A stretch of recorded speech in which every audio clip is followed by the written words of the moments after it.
నమస్తే నాగేశ్వర్ గారు.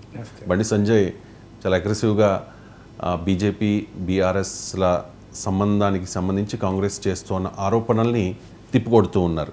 ముఖ్యంగా ఈ కవితకు బెయిల్ కోసం కాంగ్రెస్ పార్టీ ప్రయత్నం చేస్తోంది, బీఆర్ఎస్ పార్టీ కాంగ్రెస్ ద్వారా బెయిల్ తెచ్చే ప్రయత్నం చేస్తోంది. అందుకే సింఘ్వీకి తెలంగాణ నుంచి రాజ్యసభ సీటు ఇచ్చారు రేవంత్ రెడ్డి అనే ఒక ఆరోపణ చేశారు సార్. ఒకసారి ఆ బయట ప్లే చేయండి. లేదు, కేసీఆర్ చెప్తేనే రాజ్యసభ సభ్యులు, కేసీఆర్ చెప్తేనే మంత్రి పదవులు వస్తున్న విషయం వాస్తవము. ఇది కూడా బహిర్గతమైంది. కాబట్టి ఇప్పుడు బీఆర్ఎస్ కాంగ్రెస్ లో విలీనమవుతుందా, బీఆర్ఎస్ బీజేపీలో విలీనమవుతుందా? కాంగ్రెస్ పార్టీకి బీఆర్ఎస్ కలుపుకోవడం అవసరము, మాకైతే అవసరం లేదు.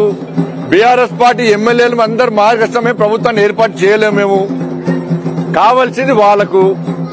కవితను బెయిల్ నుంచి బయటికి తీసుకొచ్చే ప్రయత్నం చేసింది వాళ్ళు, రాజ్యసభ అభ్యర్థులను ప్రకటించింది వాళ్ళు, ఇచ్చి పుచ్చుకునే దూరంతో వ్యవహరించేది వాళ్ళు. రైట్, కాంగ్రెస్ బీఆర్ఎస్ రెండో ఒకటే. విన్నారు కదా ఆయన ఆరోపణలు. లాజిక్ ఎన్నికలకు, అసెంబ్లీ ఎన్నికలకు ముందు నుంచి ఈ ప్రయత్నం చేస్తూనే ఉన్నారు బీజేపీ. ఎందుకంటే అసెంబ్లీ ఎన్నికల సమయంలోనే మనకు అర్థమైంది బీఆర్ఎస్ పట్లనేమో తీవ్ర వ్యతిరేకత ఉండడం, బీఆర్ఎస్తో ఎవరు కలుస్తున్నారు అనే అంశం పైన ఎన్నికల్లో దెబ్బతీశారు. ఎందుకంటే నేను ఎమ్మెల్సీగా పోటీ చేసేటప్పుడు నా పైన కూడా ఇలా భయంకరమైన ప్రచారం అయిన బీఆర్ఎస్ అభ్యర్థి కాబోతున్నాడు, కేసీఆర్ని కలిసాడు, బీఆర్ఎస్ మద్దతుతో పోటీ చేస్తాడు, బీఆర్ఎస్ కండువా వేసుకుంటాడు, ఇట్లా 1,00,000 ఆరోపణలు చేశారు. మరి నేను బీఆర్ఎస్ కండువా వేసుకోలే, బీఆర్ఎస్ అభ్యర్థిగా పోటీ చేయలే, బీఆర్ఎస్ అభ్యర్థి చేతిలోనే ఓడిపోయినా నేను. కేసీఆర్ ఒక అగ్రికల్చరల్ రివ్యూ అనే అంశానికి మీటింగ్కు పోలిస్తే ఆ వ్యవసాయ విధాన సమీక్షలో వెళ్ళి మాట్లాడాను. ఎవరు పిలిచినా పోతాను, రేవంత్ రెడ్డి పిలిచినా పోతాను, చంద్రబాబు నాయుడు పిలిచినా పోతాను, దానికి అభ్యంతరమే ఉంటుంది, మోడీ పిలిచినా పోతాను. సో కానీ దాన్ని అలా చిత్రీకరించి పెద్ద క్యాంపెయిన్ నడిపారు. ఎందుకంటే బీఆర్ఎస్ పట్ల ఉన్న వ్యతిరేకత నా మీద రిఫ్లెక్ట్ కావాలని.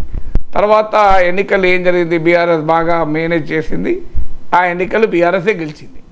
అంటే రాజకీయంగా దెబ్బతీయడానికి ఇలాంటి ప్రచారం చేస్తారు. నా వ్యక్తిగత అనుభవం, నా ప్రచారం నమ్మారు కూడా, చాలామంది నమ్మారు. నాకు చాలా దగ్గరగా ఉన్న వాళ్ళు కూడా మీరు కేసీఆర్ కోసం సపోర్ట్తో పోటీ చేస్తారట కదా అని. ఆఖరికి వాణి గారిని అభ్యర్థిగా పెడితే ఆమె నా కోసమే అభ్యర్థిగా పెట్టారని చెప్పి యూట్యూబ్ ఛానల్లో అన్నిట్లో మీడియాలో కూడా క్యాంపెయిన్ కేసీఆర్ మనిషి అని. సో అంత దుర్మార్గంగా క్యాంపెయిన్ చేసి నా ఓటమికి ముఖ్య కారణం అది, బీఆర్ఎస్ పట్ల వ్యతిరేకతను. మళ్ళీ విచిత్రం ఏంటంటే మళ్ళీ ఎలక్షన్స్కి వచ్చే వరకు కేసీఆర్ మేనేజ్ చేశాడు, పీఆర్సీ అన్నాడు, అదన్నాడు, ఇదన్నాడు, మళ్ళీ పోయి జనం అంతా బీఆర్ఎస్కి ఓటేశారు. అందువల్ల ఆ రకంగా రాజకీయాల్లో ప్రచారాల వల్ల దెబ్బతీస్తుంటారు. ఆ ప్రచారంని జనం నమ్ముతుంటారు. నా విషయంలో ఏ ఆధారము లేకపోయినా బీఆర్ఎస్ వాళ్ళు మద్దతు ఇస్తానంటే కూడా నేను తీసుకోలేదు. ఓపెన్గా చెప్తూ వచ్చాను కూడా, నేను ఏ పార్టీ మద్దతుతో పోటీ చేయను, నేను ఇండిపెండెంట్గా చేస్తాను అని. సో అందువల్ల ఏదో ఒక పార్టీ నన్ను గెలిపిస్తానంటే నేను అంగీకరించాను అని. ఎందుకంటే ఇది ప్రజలు ఓటు వేసేది. సో ప్రజలు ఓటు వేసే దగ్గర రాజకీయ పార్టీల మద్దతుతోనే గెలవలేదు కదా, నేను 2 సార్లు ఇండిపెండెంట్గా గెలిచాను కదా అని నేను మొదట చెప్తాను. కానీ నన్ను ఎవరు నమ్మలే.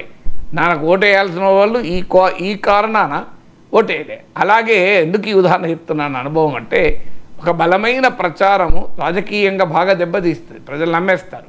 బీజేపీ విషయంలో ప్రచారమే కాదు, కొన్ని పరిణామాలు కూడా నమ్మకాన్ని పెంచాయి. ప్రచారం ఒక్కటే కాదు, ఆ పరిణామాలలో ముఖ్యమైనది బండి సంజయ్ని బాగా ఊపులో ఉన్న సమయంలో, బీజేపీ పెరగటానికి ఆయన నాయకత్వం దోహదం చేస్తున్న సమయంలో, కేసీఆర్ పైన ఆయన యుద్ధం చేస్తున్న సమయంలో అకస్మాత్తుగా ఆయన తొలగించేశారు. ఆయన తొలగించడంతోనే కంప్లీట్ డౌన్ అయిపోయింది బీజేపీ. అల్టిమేట్గా అసెంబ్లీ ఎన్నికల్లో దెబ్బతినడానికి కారణమైంది. సో అందువల్ల ఈ అనుభవం బీజేపీకి ఉంది, ముఖ్యంగా బండి సంజయ్కి ఉంది. రెండవ అంశం అప్పుడు కవిత అరెస్ట్, దానిపై కూడా విపరీతమైన బిల్డప్ ఇచ్చారు. అటు ఈడీ వ్యవహరించిన తీరు కూడా రాత్రి 10-11 దాకా విచారణలు చాలా హడావుడి చేశారు. బీజేపీ నాయకులు అంతకన్నా ఎక్కువ హడావుడి చేశారు, జైల్లో గది రెడీ ఉంది అని. కానీ అల్టిమేట్గా వచ్చే వరకు అరెస్ట్ కాలి. ఈ రెండు భారీగా దెబ్బతిన్నాయి. బీజేపీ జాతీయ కార్యవర్గం జరిగి 119 స్థానాలకు బీజేపీ వాళ్ళని నాయకులను పంపిస్తే వాళ్ళు రిటర్న్ వచ్చి హైకమాండ్ చెప్పింది ఈ 2 ప్రశ్నలు మమ్మల్ని ఎక్కడ పోయినా అడుగుతున్నారు అని. సో ఆ దెబ్బ లోక్సభ ఎన్నికల సమయంలో కూడా మళ్ళీ బీజేపీ బీఆర్ఎస్ పొత్తు అనేది ఉన్నది. సో అందువల్ల తెలంగాణ రాజకీయాల్లో బీఆర్ఎస్ బాగా వ్యతిరేకత పెరుగుతున్న సమయంలో బీఆర్ఎస్తో ఎవరు కలుస్తారు అన్నా కూడా వాళ్ళు రాజకీయంగా దెబ్బతినే అవకాశం ఉంది. అందుకే బండి సంజయ్ అంత తాపత్రయమైన స్వీయ అనుభవం కూడా ఉంది కనుక బీజేపీలో ఏ నాయకుడికి లేని అనుభవం బండి సంజయ్కి ఉంది. అందువల్ల ఆయన బీజేపీ బీఆర్ఎస్ ఒక్కటి కాదు అని చెప్పే ప్రయత్నం చేస్తాం. మరోవైపు రేవంత్ రెడ్డి నాయకత్వంలో కాంగ్రెస్ దాన్ని ఎస్టాబ్లిష్ బీఆర్ఎస్ బీజేపీ ఒక్కటే అని ఎస్టాబ్లిష్ చేసేటువంటి ప్రయత్నం చేస్తున్నారు.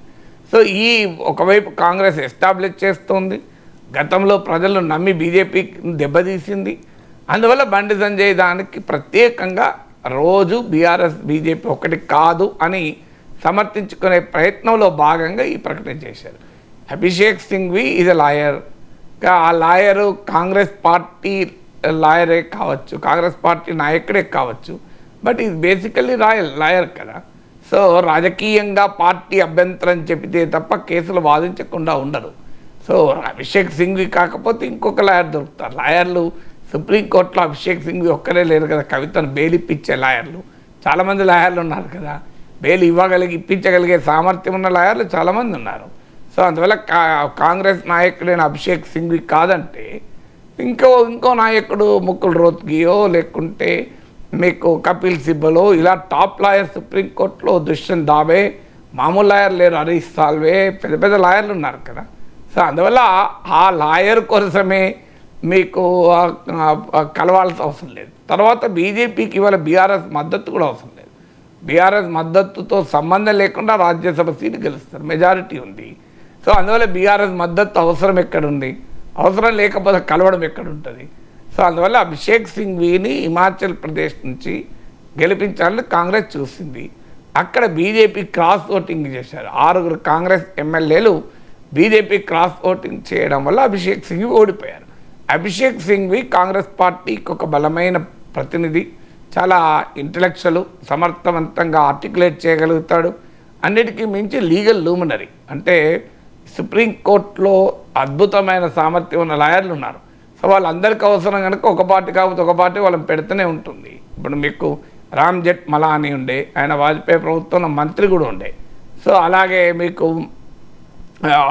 ఈ లాయర్లలో మీకు కొంతమంది ఏమో పొలిటికల్, ఇప్పుడు అరుణ్ జైట్లీ లాంటి వాళ్ళు ఉన్నారు, వాళ్ళు ఆల్రెడీ బీజేపీలో నాయకుడు కనుక వాళ్ళకి అవకాశం లేదు. అభిషేక్ సింఘ్వి ఇప్పుడు కపిల్ సిబల్ కాంగ్రెస్ పార్టీ ఎంపీగా పెట్టలేకపోతే సమాజ్వాదీ పార్టీ ఉత్తరప్రదేశ్ నుంచి ఎంపీగా పెట్టి గెలిపించింది.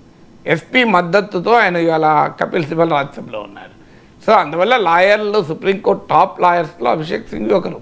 అందువల్ల కాంగ్రెస్ పార్టీ ఆయన ఎక్కడో ఒక చోట అకామిడేట్ చేసే క్రమంలో తెలంగాణలో అకామిడేట్ చేసింది. కానీ అభిషేక్ సింఘ్విని గెలిపించుకోవడానికి తెలంగాణ కాంగ్రెస్కు బీఆర్ఎస్ మద్దతు కూడా అవసరం లేదు.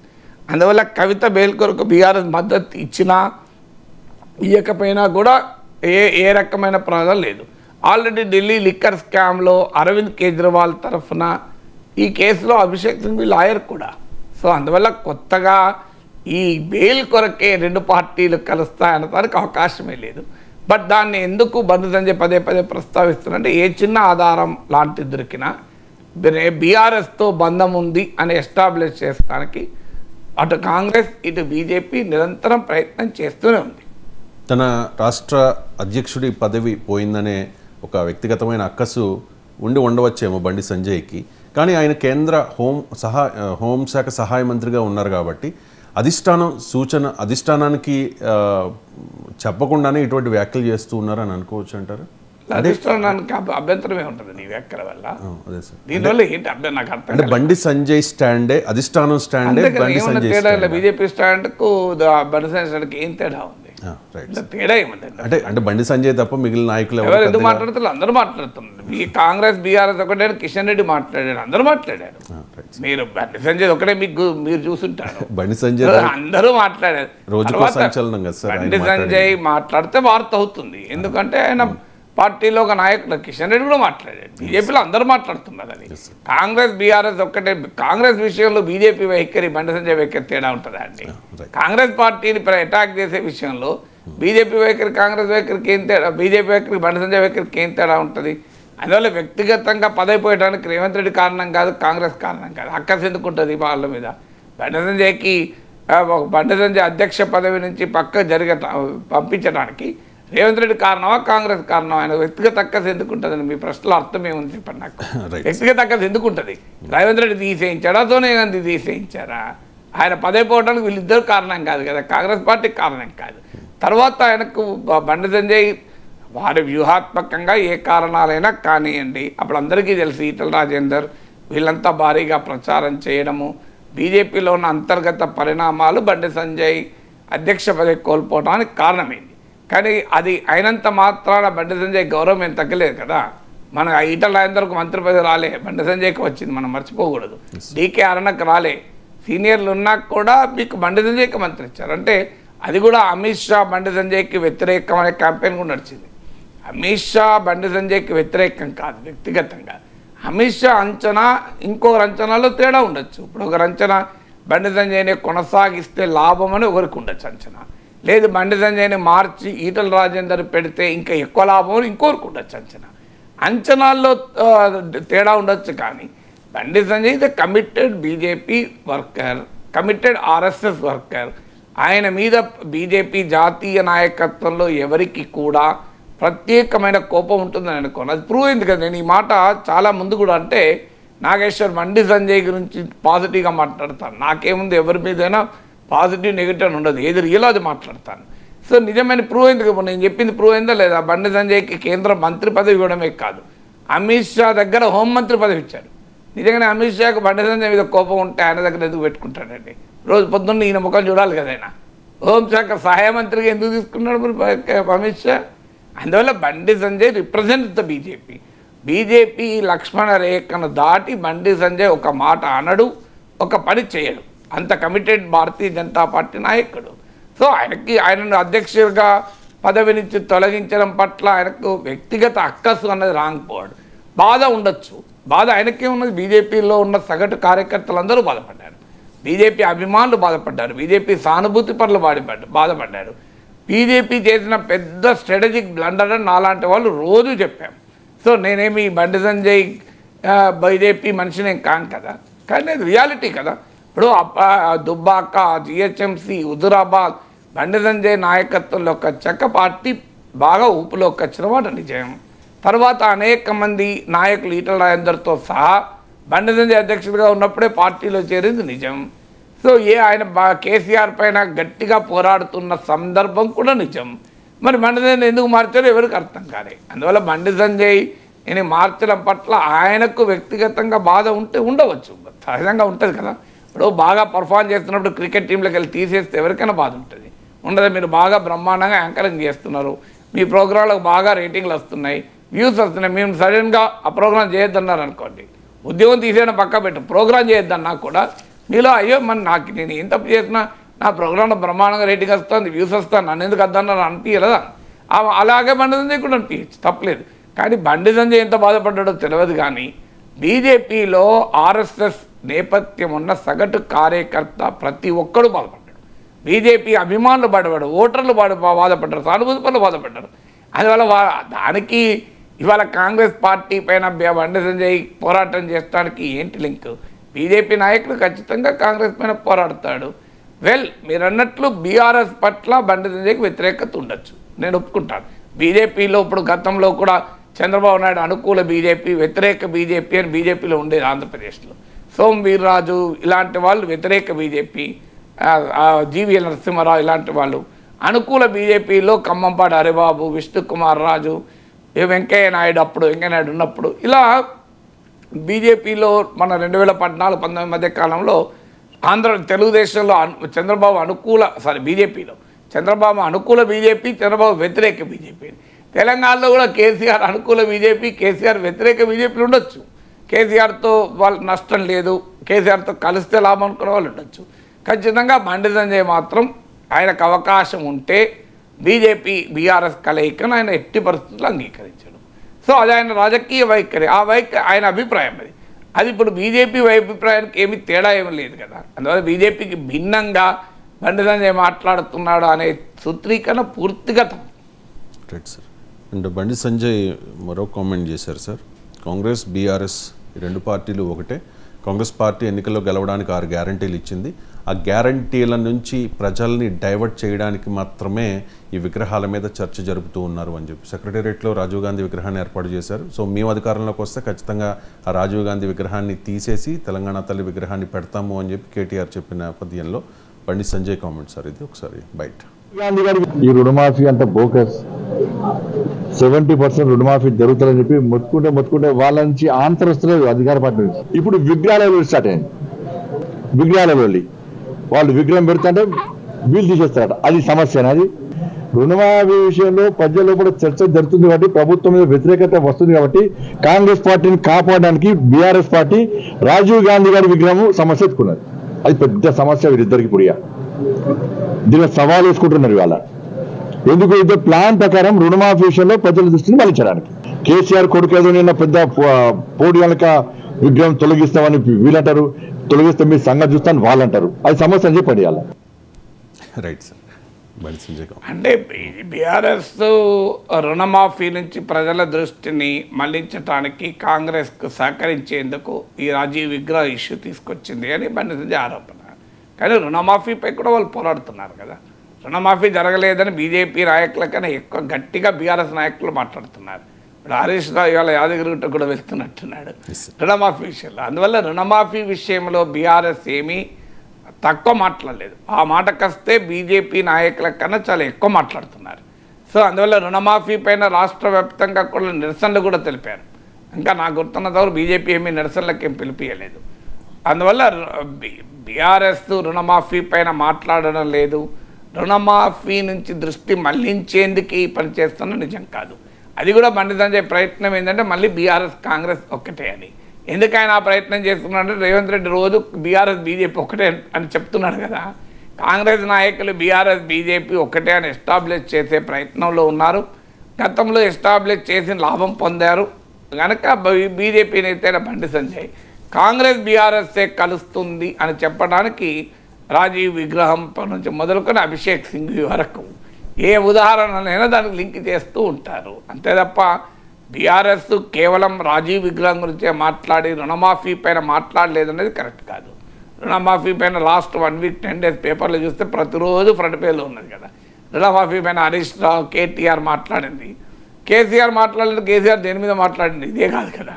కేసీఆర్ ఒకరోజు అసెంబ్లీకి వచ్చిపోయాడు తప్ప ఆయన దేని మీద మాట్లాడతలేడు. ఆయన బడ్జెట్ పై ఆ బడ్జెట్ రోజు దానిపైన ఒక మీడియా పాయింట్కి వచ్చి మాట్లాడాడు. తర్వాత ఏ పబ్లిక్ ఇష్యూ పైన కూడా ఆయన ఏం మాట్లాడతలేడు కేసీఆర్. సో అందువల్ల కేసీఆర్ మాట్లాడలేదు అనేది ఇష్యూ కాదు. ఇక రాజీవ్ విగ్రహం ఇష్యూనా రుణమాఫీ పైన ఇప్పుడు మీరు చూడండి కాంగ్రెస్ వాళ్ళు ఇంకో ఆర్గ్యుమెంట్ చేస్తారు. రుణమాఫీ బోగస్ అని బండి సంజయ్ అంటున్నాడు, కేటీఆర్ అంటున్నాడు. అంటే బీఆర్ఎస్ బీజేపీ ఒకటే కదా అంటారు ఇప్పుడు మళ్ళీ. సో రుణమాఫీ బోగస్ అనే విషయంలో బీజేపీ అదే మాట చెప్తోంది, బీఆర్ఎస్ అదే మాట చెప్తోంది కనుక వీళ్ళిద్దరూ కలిసే ఉన్నారు అనేది ఇప్పుడు కాంగ్రెస్ చెప్తుంది. సో అందుకని బీజేపీ అభిప్రాయమైనా బీఆర్ఎస్ అభిప్రాయమైనా కాంగ్రెస్కి వ్యతిరేకంగా ఉంటుంది, అనుకూలంగా ఉండదు కదా. ఇద్దరు ప్రతిపక్షాల్లో ఉన్నారు కనుక ఎవరు ఎక్కువ ప్రతిపక్షం అని చెప్పుకునే ప్రయత్నం చేస్తారు. అందువల్ల ఇక ఇది రియల్ ఇష్యూనా అంటే నిజమే, అది రియల్ ఇష్యూ అయితే కాదు. రియల్ ఇష్యూ అనేది ప్రజల సమస్యలు, అది రుణమాఫీ అమలు కావచ్చు, ఇంకోటి కావచ్చు. కానీ అది బీఆర్ఎస్కు ఇష్యూ ఎందుకు అంటే అది ఎమోషనల్ ఇష్యూ. బీఆర్ఎస్ ఉనికి అస్తిత్వమే తెలంగాణ అస్తిత్వం పైన ఆధారపడ్డది. అందువల్ల డెఫినెట్గా బీఆర్ఎస్కు ఆ తెలంగాణ అస్తిత్వం అనేది ఒక ఆయుధం కనుక సో తెలంగాణ అస్తిత్వాన్ని అంశంగా తీసుకొని కాంగ్రెస్ పైన పోరాటానికి ప్రయత్నం, మరీ ముఖ్యంగా రేవంత్ రెడ్డికి తెలంగాణ అస్తిత్వవాదంతో సంబంధం లేదు అని బీఆర్ఎస్ చెప్తూ ఉంటుంది. అందుకు దాన్ని కౌంటర్ చేయడానికి రేవంత్ రెడ్డి కూడా ప్రయత్నం చేస్తూ ఉంటాడు. తెలంగాణ గీతం కేసీఆర్ 10 ఏళ్ల పాలనలో తెలంగాణ గీతాన్ని ఆమోదించలేదు. సో వీళ్ళు తెలంగాణ గీతాన్ని వెంటనే ఆమోదించారు. కేసీఆర్ 10 ఏళ్ల పాలనలో professor Kodandaram Telangana JAC chairman పక్కకు పెట్టారు. రేవంత్ రెడ్డి ఆయన గౌరవించి శాసన మండలి పంపించాడు. సో అందువల్ల కాంగ్రెస్ పార్టీ ప్రయత్నం కాంగ్రెస్ చేస్తుంది. సో అలాగే మీకు అందువల్ల తెలంగాణకు సింబాలిజంగా ఉన్నదాన్ని తాము ఎంబ్రేస్ చేసుకోవడానికి అన్ని పార్టీలు ప్రయత్నం చేస్తున్నాయి. అందులో బీఆర్ఎస్ ఎలాగూ చేస్తుంది, ఎందుకంటే బీఆర్ఎస్ ఉనికి అస్తిత్వమే తెలంగాణ వాదం ఆధారంగా ఉంది కనుక. సో అందువల్ల రాజీవ్ గాంధీ ఒక అయితే ఇక్కడ ఇంట్రెస్టింగ్ థింగ్ ఏంటంటే what is the BJP stand. Telangana సచివాలయం ముందు రాజీవ్ విగ్రహం పెట్టడాన్ని బీజేపీ సమర్థిస్తుందా వ్యతిరేకిస్తుందా? బీజేపీ రాజీవ్ గాంధీకి వ్యతిరేకంగా పోరాడిన పార్టీ. మరి సచివాలయం ముందు రాజీవ్ విగ్రహం పెడితే బీజేపీ రేపు ఏమంటుంది, మేము అధికారంలోకి వస్తే ఏం చేస్తాం, ఆ విషయంలో బీజేపీ క్లారిటీ ఇవ్వాలి కదా. సో అందువల్ల బీజేపీ ఆ వైఖరి చెప్పినట్లేదు ఇప్పటి వరకు. రాజీవ్ గాంధీ విగ్రహం పట్ల అభ్యంతరం కూడా ఏంటంటే రాజీవ్ గాంధీ పట్ల అభ్యంతరం కాదు, రాజీవ్ గాంధీ పట్ల ఇంకో చోట ఎక్కడైనా పెట్టవచ్చు. రాజీవ్ గాంధీ దేశంలో ఒక పెద్ద నాయకుడు కాదన్న, ఇవాళ ఫ్యూచర్ సిటీ వస్తుంది. నిజంగా ఆ ప్రాజెక్టుకు రాజీవ్ గాంధీ ఫ్యూచర్ సిటీ అనే ప్రాజెక్ట్ అని పేరు పెట్టచ్చు. ఎందుకంటే రాజీవ్ గాంధీ మొట్టమొదటిసారిగా చాలామందికి తెలియని విషయం, రాజీవ్ గాంధీ లెగసీలో పూర్తిగా ప్రచారంలోకి రాని అంశం ఏంటంటే అసలు ఈ ఇన్ఫర్మేషన్ టెక్నాలజీ. నిన్న బట్టి విక్రమార్క అన్నట్లున్నాడు, ఐటీని రాజీవ్ గాంధీ మొదలు పెట్టారని. నిజమది. రాజీవ్ గాంధీ 21వ శతాబ్దంలోకి భారతదేశం అని నినాదం ఇచ్చింది రాజీవ్ గాంధీ ఫస్ట్. ఇప్పుడు నరేంద్ర మోడీ వికసిత భారత్ ఇవన్నీ అంటున్నారు కదా. అన్ఫార్చునేట్లీ అప్పటికి భారతీయ సమాజం ప్రిపేర్ అయ్యలేదు. అందువల్ల రాజీవ్ గాంధీ 21వ శతాబ్దం అన్న పదం పొలిటికల్గా ఆయన నెగిటివ్గా మారింది. ఎందుకంటే society was not prepared. Society prepare కానప్పుడు సొసైటీ రియాక్షన్ వేరే ఉంటుంది. మీకు 8 ఏళ్ళ అమ్మాయిని ఏమమ్మా పెళ్లి చూపులు ఎప్పుడు అంటే ఆ అమ్మాయికి విపరీతమైన కోపం వస్తుంది. కానీ 24 ఏళ్ళ 25 ఏళ్ళ అమ్మాయిని ఏంటమ్మా పెళ్లి చూపులో ఉన్నా అంటే కొంత సిగ్గుపడుతుంటుంది, ముసిముసి నవ్వులు నవ్వుతూ ఉంటుంది. అంటే 8 ఏళ్ళ వయసులో ఒక మాట అన్నప్పుడు కోపం వస్తుంది. అదే మాట 25 ఏళ్ళప్పుడు ఆమె నిజంగానే పెళ్లి గురించి ఆలోచిస్తున్న సమయంలో అన్నాం అనుకోండి, అదొక డిఫరెంట్ అనుభూతిని ఇస్తుంది. సో అలాగే భారతీయ సమాజం అప్పటికి ప్రిపేర్ అయ్యలేదు. సో భారతీయ సమాజం అప్పుడు ప్రిపేర్ అయ్యలేదు కనుక 21వ శతాబ్దంలోకి భారతదేశం అనే నినాదము ఇవాళ వికసిత భారత్ అనేది నరేంద్ర మోడీకి పాజిటివ్ అయితే ఆ రోజు రాజీవ్ గాంధీకి అది పాజిటివ్ కాలేదు. అదే కాకుండా ఎలక్ట్రానిక్స్ రంగంలో మీకు ఇన్ఫర్మేషన్ టెక్నాలజీ రంగంలో లిబరలైజేషన్ ప్రక్రియ కూడా రాజీవ్ గాంధీ హయాంలో మొదలైంది. అందరూ మన దేశంలో ఆర్థిక సంస్కరణ అంటే 91 బడ్జెట్ పివి నరసింహరావు ప్రధానిగా మన్మోహన్ సింగ్ ఆర్థిక మంత్రిగా అని చెప్తారు, అది నిజం. అది 91 బడ్జెట్తోని సిస్టమేటిక్గా ఎకనామిక్ రిఫార్మ్ మొదలైంది. కానీ దాని మూలాలు ఎక్కడ ఉంటాయంటే రాజీవ్ గాంధీ ప్రభుత్వంలో ఉంటుంది. సో రాజీవ్ గాంధీ హయాంలోనే మొదలయ్యాయి. అందువల్ల రాజీవ్ గాంధీ సిగ్నిఫికెంట్ కంట్రిబ్యూషన్ ఇది ఇండియన్ ఎకానమీ లిబరలైజేషన్కు, అలాగే టెక్నాలజీ వాడకానికి. ఈవెన్ 73-74 రాజ్యాంగ సవరణలకు కూడా పునాది రాజీవ్ గాంధీ. సో రాజీవ్ గాంధీ బెంగాల్కు వెళ్ళి అక్కడ స్థానిక సంస్థలు లెఫ్ట్ ప్రభుత్వంలో స్థానిక సంస్థల్ని చూసి జ్యోతిబస్తో అంటాడు, సో ఇది స్థానిక ప్రభుత్వాలకు అధికారాలు ఇవ్వాలంటే మరి మీ పార్టీయే కదా అంటే, that's true, but our party అంత ఈజీగా మా పార్టీ యంత్రాంగం కూడా అగ్రీ కాదు, దీనికి చట్టం చేయాల్సిందే అంటాడు. సో అందువల్ల చట్టం అనే కాన్సెప్ట్ పంచాయతీరాజ్ రంగంలో తీసుకొచ్చింది రాజీవ్ గాంధీ. అందువల్ల రాజీవ్ గాంధీ లెగసీ అది ఫ్యూచర్ 21st సెంచరీ అనేది. సో అందువల్ల దాన్ని ఇప్పుడు తెలంగాణ ఫ్యూచర్ సిటీ ప్రాజెక్టుకు పెట్టచ్చు పేరు. సచివాలయం వరకు ఏమైంది అంటే అదొక తెలంగాణ రాష్ట్రానికి సింబల్. అది తెలంగాణ రాష్ట్రము అస్తిత్వము, తెలంగాణ సంస్కృతి, సాహిత్యము, కళలు, పోరాటాలు, ఉద్యమాలు, చరిత్ర, వీటికి సింబల్గా ఉండేది తెలంగాణ తల్లి విగ్రహం అవుతుంది. అందుకొరకే తెలంగాణ తల్లి విగ్రహం పెట్టాలి, రాజీవ్ గాంధీ విగ్రహం కాదు అన్న డిమాండ్ వచ్చింది. రాజీవ్ గాంధీ పట్ల వ్యతిరేకతతో చేసిన వాళ్ళు కూడా ఉండొచ్చు. రాజీవ్ గాంధీతో వ్యతిరేకతతో సంబంధం లేని వాళ్ళు కూడా ప్రియారిటీ తెలంగాణ తల్లి విగ్రహానికి ఉండాలి. పొలిటికల్ సింబల్స్ అయితే ఏమవుతుంది అంటే రేపు ఎవరు అధికారంలోకి వస్తే వాళ్ళు సింబల్స్ పెట్టుకుంటారు. అయితే దానికి కాంగ్రెస్ పార్టీ వాదన ఏంటంటే యూపీఏ ప్రభుత్వంలో సోనియా గాంధీ తీసుకున్న రాజకీయ నిర్ణయం వల్ల రాజీవ్ గాంధీ ఈ తెలంగాణ రాష్ట్రం ఏర్పడింది కదా, అందుకొరకు మేము రాజీవ్ గాంధీ విగ్రహం పెడతామన్నది కాంగ్రెస్ వాదన. కానీ తెలంగాణ రాష్ట్రం రాజీవ్ గాంధీ హయాంలో ఏర్పడలేదు. ఇందిరాగాంధీ అయితే తెలంగాణ రాష్ట్రం ఏర్పాటు ఎట్టి పరిస్థితులు అంగీకరించా అని చెప్పేసి ఆమె గట్టి నిర్ణయం తీసుకున్నది. సోనియా గాంధీ రాజకీయ నిర్ణయంతో జరిగిన మాట నిజం, అందులో అనుమానం ఏం లేదు. సోనియా గాంధీ పొలిటికల్ డిసిషనే లేకపోతే తెలంగాణ ఏర్పడేదే కాదు. సో అందువల్ల ఈ ప్రక్రియలో కాంగ్రెస్ పార్టీ సోనియా గాంధీ క్రెడిట్ ఇవ్వడంలో ఎలాంటి తప్పు లేదు. కానీ రాజీవ్ గాంధీ విగ్రహం తెలంగాణ తల్లి విగ్రహం ఇది ఏది పెట్టాలి అనేటప్పుడు తెలంగాణ తల్లి విగ్రహం మోర్ రిలవెంట్ అవుతున్నది వాదన. సో ఆ ఎమోషను సెంటిమెంటు తెలంగాణ అస్తిత్వవాదము రాజకీయంగా బీఆర్ఎస్కు ఎక్కువగా సంబంధం ఉంది కనుక బీఆర్ఎస్ ఎక్కువ మాట్లాడుతుంది. అది పబ్లిక్ ఇష్యూనా అంటే పబ్లిక్ ఇష్యూ నేరుగా కాకపోవచ్చు, కానీ ప్రజల ఎమోషన్స్ కూడా పబ్లిక్ ఇష్యూ కదా. అందులో భారతీయ జనతా పార్టీకి ప్రజల ఎమోషన్స్ అన్నిటికన్నా పెద్ద ఇష్యూస్. సో నార్మల్ ఎకనామిక్ అంశాలు, జాబ్స్, ఇన్ఫ్లేషను వీటికన్నా ఎమోషనల్ పాలిటిక్స్ నడిపే పార్టీ బీజేపీ. సో మరి బీజేపీ స్టాండ్ ఏందో తెలియదు రాజీవ్ గాంధీ విగ్రహం పెట్టడం పైన. Right sir. ఇక మాట తప్పితే, అందులోనూ దేవుడి మీద ఒట్టేసి మాట తప్పితే పాపం తగులుతుంది అంటారు కదా సార్ పెద్దలు. హరీష్ రావు కూడా అదే విషయం చెప్తూ ఉన్నారు. పాపం ప్రత్యర్థికి పాపం తగలకుండా ఇవాళ యాదగిరిగుట్టకు వెళ్ళి అక్కడ పూజ చేయబోతూ ఉన్నారు యాదాద్రి లక్ష్మీ నరసింహస్వామికి. సో ఈ పూజలు చేయడం ద్వారా హరీష్ రావు ఏం చెప్పాలనుకుంటున్నారు? మరి ఐ డోంట్ థింక్ ప్రత్యర్థి పాపం తగలద్దని హరీష్ రావు ఎందుకు కోరుకుంటాడు. ప్రత్యర్థి వల్ల తెలంగాణ ప్రజలకు రేవంత్ రెడ్డి ముఖ్యమంత్రి కనుక, రేవంత్ రెడ్డి మాట తప్పి దైవద్రోహానికి పాల్పడ్డాడు కనుక దానివల్ల తెలంగాణ రాష్ట్రానికి ఏం కావద్దని బహుశా వెళ్తున్నట్టున్నాడు. అందువల్ల నీకు ప్రత్యర్థికి పాపం తగలద్దని ఎందుకంటారు? అదే నిజమైతే వెంటనే బండి సంజయ్ వచ్చేస్తారు. చూడండి బీఆర్ఎస్ బీజేపీ కాంగ్రెస్ ఒక్కటే రేవంత్ రెడ్డి పాపం తగలద్దని చెప్పి యాదగిరిగుట్టలో హరీష్ రావు పూజలు చేస్తున్నాడని బండి సంజయ్ ఊరుకుంటాడు ఇప్పటికీ. ఐ డోంట్ థింక్ అది అంటే, బట్ నాకు సబ్జెక్ట్ కరెక్షన్ నాకు కూడా తెలియదు. Right sir. అంటే రేవంత్ రెడ్డి చేసిన పాపం రాష్ట్ర ప్రజలకు తగలకుండా, కానీ నేను హెడ్లైన్ చూస్తుంటే దానిలో ఒకసారి ఆ పేపర్ క్లిప్పింగ్ చూడండి. న్యూస్ చదవాలని చెప్పేదాన్ని సీఎంకు పాపం తగలకూడదు. అదే మీరు హెడ్లైన్ చూసి మోసపోకూడదు, వార్త చదవాలని నేను ఎప్పటికి ఎందుకు చెప్తాను, దీనికే చెప్తాను. సో హెడ్లైన్ అంటే చిన్నగా పట్టాలి కనుక రాస్తారు. కొన్నిసార్లు వాళ్ళు కూడా వార్త చదవకుండా కూడా హెడ్లైన్ పెట్టచ్చు. సో విషయం ఏంటంటే తెలంగాణ రేవంత్ రెడ్డి పాపం చేశాడన్నది బీఆర్ఎస్ వాదన. దాని ప్రభావము ప్రజలపైన పడకూడదు, ప్రజల మీద అనేది దేవుడిని కాపాడు అని.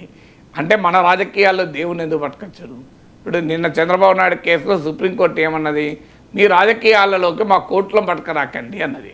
రాజకీయాల్లోకి కోర్టులనే రావద్దని సుప్రీంకోర్టు చెప్తే మీ రాజకీయాల్లోకి కాంగ్రెస్ బీఆర్ఎస్లు రుణాలు, రైతులు, రుణమాఫీలు లక్ష్మీనరసింహస్వామి ఏం చేస్తాడు? లక్ష్మీనరసింహస్వామి హిరణ్యకశిపుడు ఉంటే వస్తాడు. సో అన్నిటికీ వస్తాడా? మీకు కాళోజీ గారు చాలా గొప్ప మాట అంటాడు. యాదగిరిలో బ్రహ్మోత్సవాల సందర్భంగా కవి సమ్మేళనం మాట్లాడుతూ నీ కోపం చల్లారను మా కొంపెలో ఆరను అంటాడు. సో దానికి ఇని ఆ మాట కవితో ఇని యాదగిరి లక్ష్మీనరసింహస్వామి ఆలయ పూజారి వచ్చి కాళోజీకి నమస్కరిస్తాడు. ఎంత గొప్పగా చెప్పారు స్వామి గారి గురించి. నీ కోపం చల్లారను మా కొంపలో ఆరను అని. నిజంగా ఆ రోజు ఒక్క హిరణ్యకశిపుని అంతం చేయడానికి స్వామి నరసింహస్వామి అవతారం ఎత్తాడు. ఇవాళ అలాంటి హిరణ్యకశిపులు చుట్టూ ఉన్నారు. సో ఎంతమంది ఉన్నారు? ఆర్జీకార్ మెడికల్ కాలేజీలో అంతకన్నా దుర్మార్గుడు రాక్షసుడు మనకు కనబడ్డాడు. దేశమంతటా రోజు కనబడుతున్నారు. అన్ని రంగాల్లో కూడా ప్రజలను చీల్చి పీల్చి పిండి చేసి ధర్మాన్ని, న్యాయాన్ని, సత్యాన్ని రోజు చంపేటువంటి హిరణ్యకశిపులు వందల వేల లక్షల సంఖ్యలో ఉన్నారు. అందుకే నరసింహస్వామి ఎందుకు అవతారాలు ఎత్తుతలేడు అని కాలేజీ ఆ మాట అన్నది, నీ కోపము చల్లారను మా కొంపెలు ఆరను అని. అందువల్ల నరసింహస్వామిని కోరాల్సింది ఏంటంటే ఈ దుర్మార్గాలు, దౌష్ట్యాలు, అన్యాయాలు, అకృత్యాలు, అణచివేతలు ఇవి లేకుండా చూడమని కోరాలి. మీ పాలిటిక్స్ కొరకు ఆ దేవుడిని ఎందుకు తీసుకొస్తారు? రాజకీయాల్లో మీరు చూసుకోండి, దేవుని ప్రజల సంగతి చూసుకుంటాడు. Right sir. ఇక ఈ ముడా స్కామ్ కర్ణాటకలో సీఎం సిద్ధరామయ్యకు కాస్త ఇబ్బందికరంగా మారింది సార్. ఇదే నేపథ్యంలో డిప్యూటీ సీఎం డీకే శివకుమార్ పావులు కదుపుతూ ఉన్నారు. ముఖ్యమంత్రి పీఠం కోసం అనే చర్చ జరుగుతోంది సార్. ఈ నేపథ్యంలో సతీష్ జార్కిహోళీ కర్ణాటక మంత్రి ఒక కామెంట్ చేశారు సార్. సీఎం సిద్ధును మారుస్తే రేవంత్ను కూడా మారుస్తారా అంటూ అధిష్టానాన్ని ఆయన క్వశ్చన్ చేశారు. సో కర్ణాటకలో సిద్ధరామయ్య సర్కార్కి ఇబ్బంది కలిగితే ఆ ప్రభావం తెలంగాణ ముఖ్యమంత్రి రేవంత్పై పడుతుందా? అలా అంటే సుఖేందర్ సింగ్ సుక్కు ఉన్నాడు, ఏమంటారు ఆయన ఎందుకు ఆయన మారుస్తాను ఎందుకు అడుగుతలేడు? ఇప్పుడు ఆయన కూడా మార్చాలని ప్రయత్నం కూడా జరిగింది కూడా. సో అందువల్ల రాజకీయాల్లో ఒక రాష్ట్రం మరో రాష్ట్రానికి ఏం సంబంధం? సిద్ధరామయ్య కేసు వేరు, రేవంత్ రెడ్డి పైన నిజంగానే అలాంటి కేసులు ఏమైనా ముందుకొచ్చి రేవంత్ రెడ్డి ఏమైనా అరెస్ట్ అవుతాడు అనేటువంటి సిచ్యువేషన్ ఏం లేదు కదా. ఇప్పుడు మొదలు సిద్ధరామయ్యను మారుస్తారా అనేది క్వశ్చన్. సిద్ధరామయ్య పైన చేస్తున్న ఆరోపణల వల్ల ఆయన మరింత బలపడ్డట్టు కనబడుతున్నాడు. డికే శివకుమార్ కూడా వచ్చి మై చీఫ్ మినిస్టర్, మా పార్టీ అందరం అండగా ఉంటామని గట్టిగా నిలబడ్డారు. సో మరి డికే శివకుమార్ మనస్ఫూర్తిగా అన్నాడో ఆయన అవకాశం కూడా చూస్తున్నాడో తెలియదు, కానీ ఆయనకు కూడా గట్టిగా అంటే పార్టీ మొత్తం సిద్ధరామయ్య వెనకాల ర్యాలీ అయింది. అందువల్ల ఇప్పుడు ఆయనను మార్చడానికి ఇప్పుడు అవకాశంగా కాంగ్రెస్ భావిస్తుందని అనుకోరు, ఎందుకంటే ఇది బీజేపీకి ఆయుధం అవుతుంది.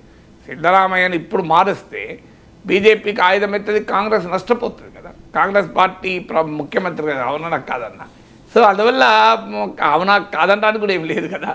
సో అందువల్ల సిద్ధరామయ్యను మార్చి కాంగ్రెస్ పార్టీ ఒక రకంగా కాంగ్రెస్ ముఖ్యమంత్రి అవినీతికి పాల్పడ్డాడు అన్నది ఎస్టాబ్లిష్ చేస్తారు. అందువల్ల పొలిటికల్గా ఏమాత్రం ఆలోచన పనిచేయరు. ఇక కాన్స్టిట్యూషనల్ నెసెసిటీ ఏర్పడబోతోంది అనే పరిస్థితి వస్తే సిద్ధరామయ్య ఏదో అరెస్ట్ చేయడము ఇలాంటి సిచ్యువేషన్ వస్తే మార్చవచ్చు. ఎందుకంటే ఆమ్ ఆద్మీ పార్టీ లాగా ఉండదు కదా కాంగ్రెస్ పార్టీ. ఆమ్ ఆద్మీ పార్టీ అంటే దానికి అరవింద్ కేజ్రీవాల్ నాయకుడు కనుక ఆయన నిర్ణయం తీసుకున్నాడు నేను మారనని, ఇంకెవరు ఆయనను మార్చమని అడిగే పరిస్థితి లేదు.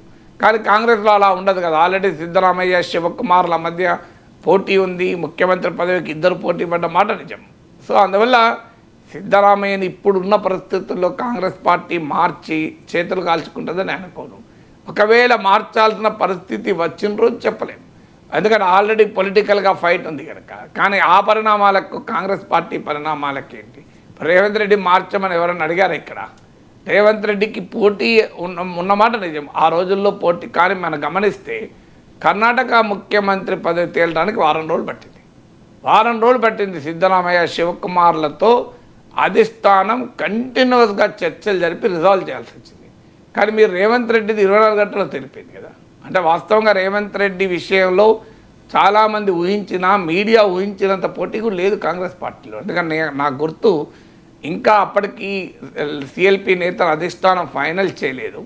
ఎల్లా హోటల్లో కాంగ్రెస్ ఎమ్మెల్యేలంతా క్యాంప్ ఉన్నారు. అప్పుడు 1 డే గ్యాప్ వచ్చింది కనుక ఏఐసిసి ఒక నిర్ణయం తీసుకొని వాళ్ళకి శిక్షణ తర్వాత చాలామంది కొత్తగా ఎలక్టెడ్ ఎమ్మెల్యేలు ఉన్నారు. సో వాళ్ళకి శాసనసభ వ్యవహారాలపైన శిక్షణ ఇవ్వటానికి నిర్ణయం తీసుకొని నన్ను పిలిచారు. నేను వెళ్ళి గంటన్నర వాళ్ళకు లెజిస్లేటివ్ అఫైర్స్ అంటే ఏంటి, శాసనసభలో ఎలా మాట్లాడాలి, శాసనసభ వ్యవహారాలు ఏంటి అని క్లాస్ చెప్పాను. ఇంకా అప్పటికి సిఎల్పి నేత ఫైనల్ కాలే, రేవంత్ రెడ్డి కూడా ఉన్నాడు. కానీ రేవంత్ రెడ్డి ఢిల్లీ కూడా పోలే, మీరు గమనిస్తే వెళ్ళింది బట్టి విక్రమార్క, ఉత్తమ్ కుమార్ రెడ్డి వెళ్ళారు. సో అందువల్ల నేను అప్పుడు అక్కడ వాతావరణం చూస్తే ఆ రాజకీయ విశ్లేషకుడిగా తెలుసుకునే ప్రయత్నం చేశాను. ఏం జరుగుతుందంటే ఎప్పుడో డిసైడ్ అయింది సార్, ఖచ్చితంగా రేవంత్ రెడ్డి అవుతాడు. అయితే ఆయన మిగతా వారికి కూడా అధిష్టానంతో మాట్లాడినట్టు, వాళ్ళకు కూడా ఒక సంతృప్తి కలిగినట్టు, ఒక కన్సల్టేటివ్ ప్రాసెస్ ఉండాలి కదా, వాళ్ళకు కూడా తృప్తి ఉంటుంది కదా, అందుకొరకు పిలిచారు తప్ప ఢిల్లీకి బట్టి విక్రమార్క, ఉత్తమ్ కుమార్ రెడ్డి కానీ మార్పు అయితే ఏమీ ఉండదు అని. నాకు అక్కడ రాజకీయ వాతావరణము చాలామంది ఎమ్మెల్యేలతో మాట్లాడితే ఎక్కడా కనిపించలేదు, రేవంత్ రెడ్డి డిసైడ్ అని కనిపించింది. అన్నట్లే నా క్లాస్ అయిపోయిన 5 నిమిషాలకి అనౌన్స్మెంట్ వచ్చేసింది. అధిష్టానం ప్రకటించింది కేసీ వేణుగోపాల్ ఢిల్లీలో, రేవంత్ రెడ్డి ముఖ్యమంత్రి అని. అంటే ఎందుకు చెప్తున్నాను ఈ మాట అంటే రేవంత్ రెడ్డికి ఆ పోటీ కూడా లేదు, మనం ఊహించినంత పోటీ. చాలామంది బయట ఊహించారు కానీ రియాలిటీలో పోటీ లేదు. ఎందుకంటే మెజారిటీ ఎమ్మెల్యేలు రేవంత్ రెడ్డికి అనుకూలంగా ఉన్నారు. సో కాంగ్రెస్ అక్కడ కూడా డికే శివకుమార్తో ఎంత పోటీ ఉన్నా మెజారిటీ ఎమ్మెల్యేలు సిద్ధరామయ్యకు అనుకూలంగా ఉన్నారు. ఆ ప్రాతిపదికపైనే తీసుకున్నారు, కేవలం అదే ప్రాతిపదిక. అప్పుడు కూడా ఈ తీరు చెప్పారు, డికే శివకుమార్ పిసిసి అధ్యక్షుడికి ముఖ్యమంత్రి పదవి రాలేదు, సిఎల్పి నేత అయిన సిద్ధరామయ్యకు వచ్చింది కనుక తెలంగాణలో కూడా పిసిసి నేత అయిన రేవంత్ రెడ్డికి రాదు, సిద్ధరామయ్యకు ఇక్కడ కూడా సిఎల్పి నేత అయిన బట్టి విక్రమార్క వస్తుంది అన్నారు. జరిగిందా అట్లా? మరి ఈ కంపారిజన్ ఆ రోజు కూడా చెప్పారు. పిసిసి ప్రెసిడెంట్ అయిన డికే శివకుమార్కి ఇవ్వలేదు కదా, తెలంగాణలో కూడా పిసిసి ప్రెసిడెంట్ రేవంత్ రెడ్డికి ఇవ్వరు అన్నారు. మరి కలవలే కదా. అక్కడ సిఎల్పి నేతకి ఇచ్చారు కనుక ఇక్కడ సిఎల్పి నేతకి ఇస్తారన్నారు, కలవలే కదా. అప్పుడు ఆటోమేటిక్గా రేవంత్ రెడ్డి సపోర్టర్లు ఏమన్నారు, కాంగ్రెస్ పార్టీలో బయట నుంచి వచ్చిన సిద్ధరామయ్యకే ముఖ్యమంత్రి అయ్యాడు కనుక ఇక్కడ కూడా బయట నుంచే వచ్చిన రేవంత్ రెడ్డి ముఖ్యమంత్రి అయితే వాళ్ళు ఆ లింక్ కలిపారు. సో ఎవరి దగ్గర ఏం జరిగింది, దీనికి దానికి ఏం సంబంధం ఉంటుంది, రెండు రాష్ట్రాలు. సో కర్ణాటక పరిణామాలే, తెలంగాణ పరిణామాలే. సో అందువల్ల ఒకదానికి ఇంకో దానికి లింక్ ఉంటుందని అనుకోను. లింక్ లేదన్న దానికి ఇదే ఉదాహరణ. అక్కడ పీసీసీ ప్రెసిడెంట్ కాలే, ఇక్కడ పీసీసీ ప్రెసిడెంట్ అయ్యాడు. అక్కడ సిఎల్పీ నేత అయ్యాడు, ఇక్కడ కాలే. That it self is an indicator కదా. సో అందువల్ల ఒక రాష్ట్రానికి మరో రాష్ట్రానికి రాజకీయ పరిణామాలు ఒకే రకంగా ఉండవు కదా. Yes sir. ఇక association for democratic reforms ADR and national election watch ఒక రిపోర్ట్ ఇచ్చాయి సార్. దాని ప్రకారం 17 మంది టీడీపీ ఎమ్మెల్యేలు నేరచరితులు, 2 జనసేన పార్టీ ఎమ్మెల్యేలు కూడా ఉన్నారు అని చెప్పేసి. సో ఈ లిస్ట్ చూస్తే భారతీయ జనతా పార్టీకి సంబంధించిన 54 మంది ఎంపీలు అవ్వచ్చు, ఎమ్మెల్యేలు అవ్వచ్చు, వాళ్ళు నేరచరితులు అని చెప్పి సాక్షిలో ప్రధానంగా వచ్చిన వార్త సార్ ఇది. మొత్తం వాళ్ళ పేర్లతో సహా 17 మంది టీడీపీ ఎమ్మెల్యేల పేర్లు కూడా ఇక్కడ పొందుపరిచారు. దాంతోపాటు జనసేన పార్టీకి సంబంధించిన 2 పేర్లు కూడా దీనిలో ఇంక్లూడ్ చేశారు. సో ఈ వార్త నేను చూశాను సార్, చెక్ చేశాను. ఆంధ్రజ్యోతి అండ్ ఈనాడులో నాకు ఎక్కడా కనిపించలే మెయిన్ ఐటమ్గా, కానీ సాక్షి దీన్ని హైలైట్ చేస్తోంది. అంటే పార్టీలను బట్టి బుద్ధులు ఉంటాయా, పలానా పార్టీ వాళ్ళే నేరాలు చేస్తారని ఎక్కడైనా ఉంటుందా సార్? అంటే ఉండవచ్చు, అది అట్లా ఉండకూడదని ఏం లేదు. కొన్ని పార్టీల్లో ఎక్కువ కేసులు ఉన్న వాళ్ళు ఉండొచ్చు. కానీ భారత రాజకీయాల్లో ప్రధాన పార్టీలు మీకు అన్ని పార్టీల్లో కూడా నేర చరిత్ర ఉన్న వాళ్ళు పెద్ద సంఖ్యలో ఉన్నమాట నిజం. ఇప్పుడు మనమే చూస్తున్నాం కదా, ఈ పార్టీలో ఉంటే నేరస్తుడు, ఆ పార్టీలకు మారిపోతే మంచోడు. ఇప్పుడు ఎంతమంది వైసీపీలు టీడీపీకి మారతలేదు, టీడీపీలు వైసీపీకి మారలేదా? సో అందువల్ల పైన నాయకుడు చంద్రబాబు నాయుడు, జగన్ మారడు, మిగతాలంతా మారుతున్నారు కదా. సో రాజకీయాల్లో ఆ పార్టీలో ఉంటే అవినీతిపరుడు, ఈ పార్టీలోకి వస్తే నీతివంతుడు. సో అందువల్ల ఈ నేరమయ రాజకీయాలు నాకు కరెక్ట్గా నేనేమి ఒక్కొక్కరి వెనకాలన్న కేసులు ఏంటి అని స్టడీ చేయలేదు. కానీ సో వైసీపీ 11 మంది ఎమ్మెల్యేలో కూడా చాలామంది ఉంటారు నేరచరిత్ర, అందులో అనుమానం లేదు. ఆ విషయాన్ని సాక్షి వేయదు, ఆంధ్రజ్యోతి ఈనాడులో రాయాలి. కానీ అది రాస్తే ఇది కూడా బయటపడుతుంది కదా, తెలుగుదేశం వాళ్ళు ఎంతమంది ఉన్నారన్నది కూడా రాయాల్సి వస్తుంది.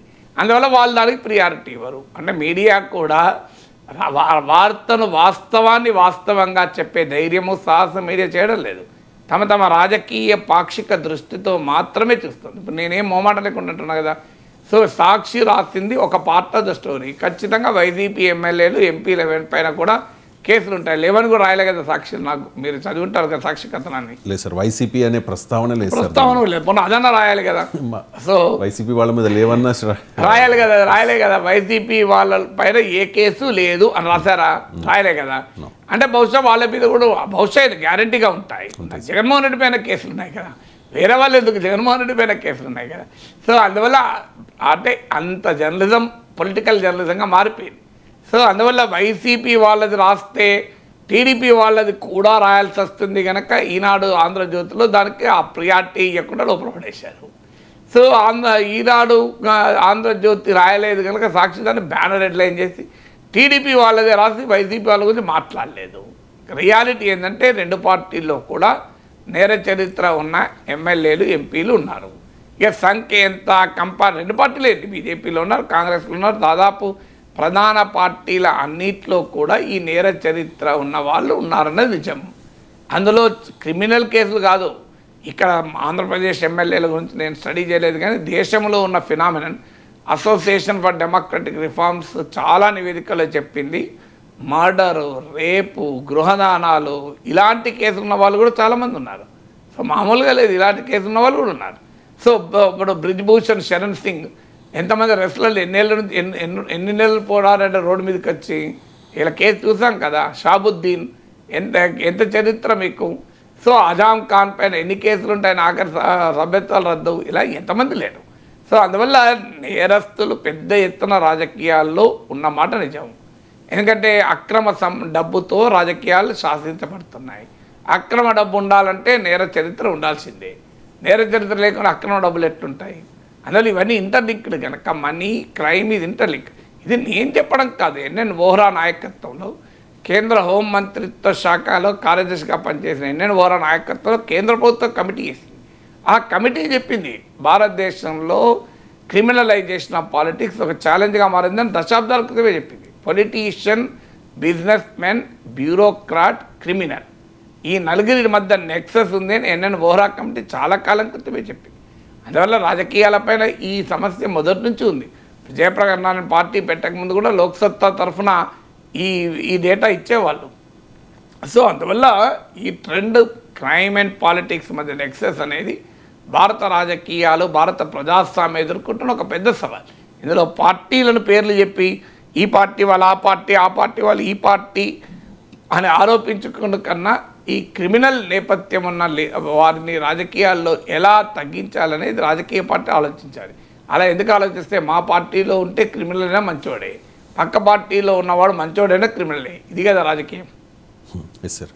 అంటే ఈ ఓటుకు నోటు కేసుకు సంబంధించి దానిలో మళ్ళీ విచారణ జరిపించాలి, అంతేకాకుండా సిబిఐకి బదిలీ చేయాలి. 2 పిటిషన్లు వేశారు సార్ సుప్రీంకోర్టులో, వైసీపీ మాజీ ఎమ్మెల్యే ఆల్ రామకృష్ణారెడ్డి. సో ఈ 2 పిటిషన్లను కూడా కోర్టు కొట్టివేసింది అండ్ ఒక కామెంట్ కూడా చేసింది, రాజకీయ యుద్ధాలకు కోర్టుల్ని వేదికగా మార్చుకోవద్దు అని చెప్పేసి. సో కోర్టుల్ని ఉపయోగించుకుని రాజకీయంగా అంటే అక్కడ బేసిక్గా ప్రశ్నించింది అంటే లోకస్ స్టాండై. సో ఈ కేసులో పిటిషనర్కున్న అవసరం బేస్ ఏంటి, దాని లోకస్ స్టాండే అంట, దాన్ని సుప్రీంకోర్టు కొట్టేసినట్టు క్వశ్చన్ చేసినట్టుంది. అది డెఫినెట్గా పొలిటికల్ కేసు మనందరికీ తెలుసు. సో సుప్రీంకోర్టు దాకా పోయినా కూడా అది పొలిటికల్.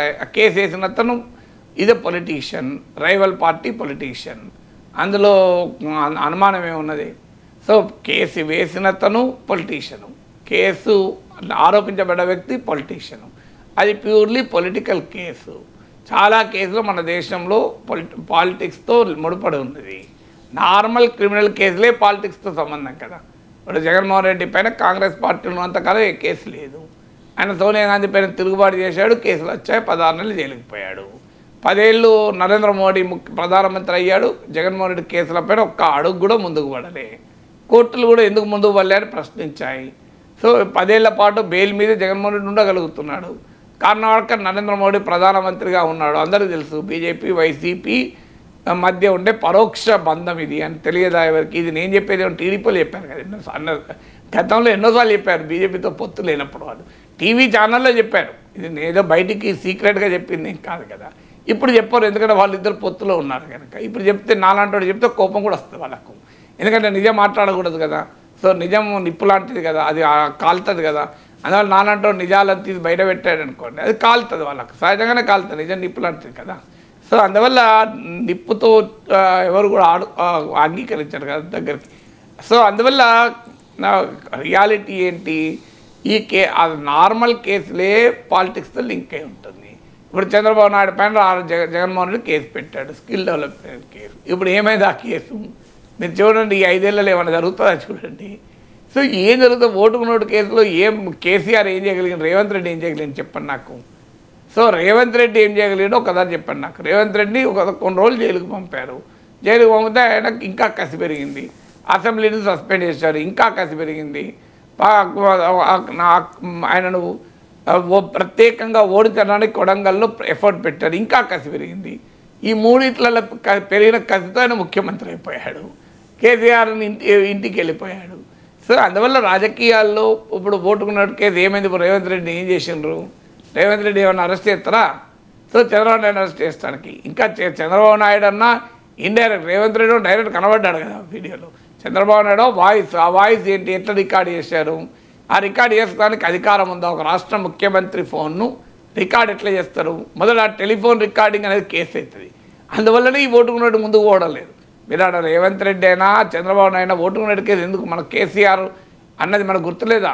బ్రహ్మదేవుడు కూడా చంద్రబాబు నాయుడు కాపాడలేడు అనడలేడా? మీరు యూట్యూబ్లో కొట్టండి వస్తుంది, KCR comments on vote for note case అని. చంద్రబాబు నాయుడు బ్రహ్మదేవుడు కూడా కాపాడలేడు. మరి ఎవరు కాపాడారు ఇప్పటిదాకా?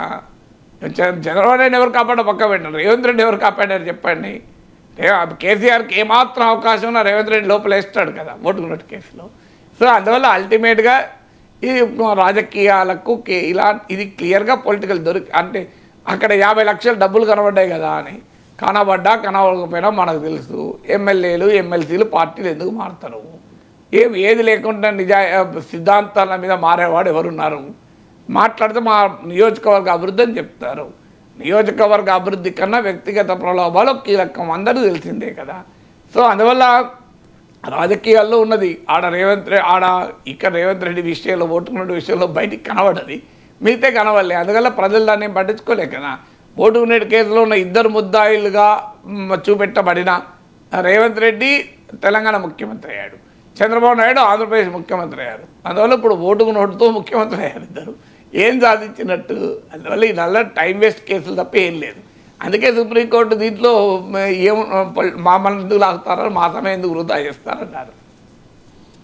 Right sir.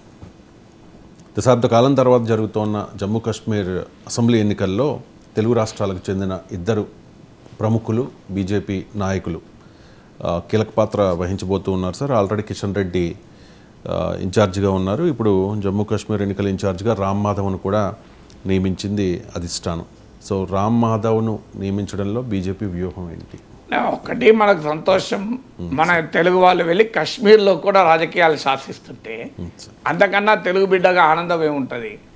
ఈ మధ్య రేవంత్ రెడ్డి ఒక స్టేట్మెంట్ కూడా ఇచ్చాడు, జాతీయ స్థాయిలో తెలుగు నేతల ప్రభావం తగ్గింది అని. వెంకయ్యనాయుడు, జైపాల్ రెడ్డి వీళ్ళ తర్వాత ఆ ప్రభావం తగ్గింది జాతీయ రాజకీయాల్లో అని ఆయన ఆవేదన కూడా రేవంత్ రెడ్డి వ్యక్తం చేశాడు. సో అందువల్ల ముందుగా ఇద్దరు తెలుగు బిడ్డలు జమ్మూ కాశ్మీర్లో కూడా బీజేపీ రాజకీయాన్ని నడిపించేటువంటి స్థాయిలో ఉండడం మనం సంతోషపడాలి. ఇక రామ్ మాధవ్ వాస్తవంగా ఆయన సాధారణంగా ఇది రేర్, అంటే బీజేపీలో ఒక టాప్ లీడర్గా ఉండి తర్వాత మళ్ళీ ఆర్ఎస్ఎస్కి వెళ్ళిపోయి మళ్ళీ బీజేపీకి రావడం అనేది సాధారణంగా రేర్. ఒకసారి ఆర్ఎస్ఎస్ నుంచి బీజేపీలోకి వస్తే, అంటే ప్రచారక్ నుంచి పార్టీ నాయకుడిగా వస్తే సాధారణంగా బీజేపీలోనే పనిచేస్తుంటారు. సో నాకు గుర్తున్నంత వరకు అలా వెనక్కి వెళ్ళే వాళ్ళు చాలా రేర్ అనుకుంటారు, ఉన్నారో లేరో కూడా తెలియదు. అందువల్ల రామ్ మాధవ్ వెనక్కి పోయి మళ్ళీ వచ్చాడంటే రామ్ మాధవ్ కేపబిలిటీ ఏంటో దాన్ని బట్టి అర్థమవుతుంది. రామ్ మాధవ్ నాకు వ్యక్తిగతంగా తెలుసు, నేను ఇంటర్వ్యూ కూడా చేశాను. ఇది one of the very finest intellectual in the ఆర్ఎస్ఎస్లో బీజేపీలో ఉన్న అసాధారణ మేధావి, మామూలు మేధావి కూడా కాదు.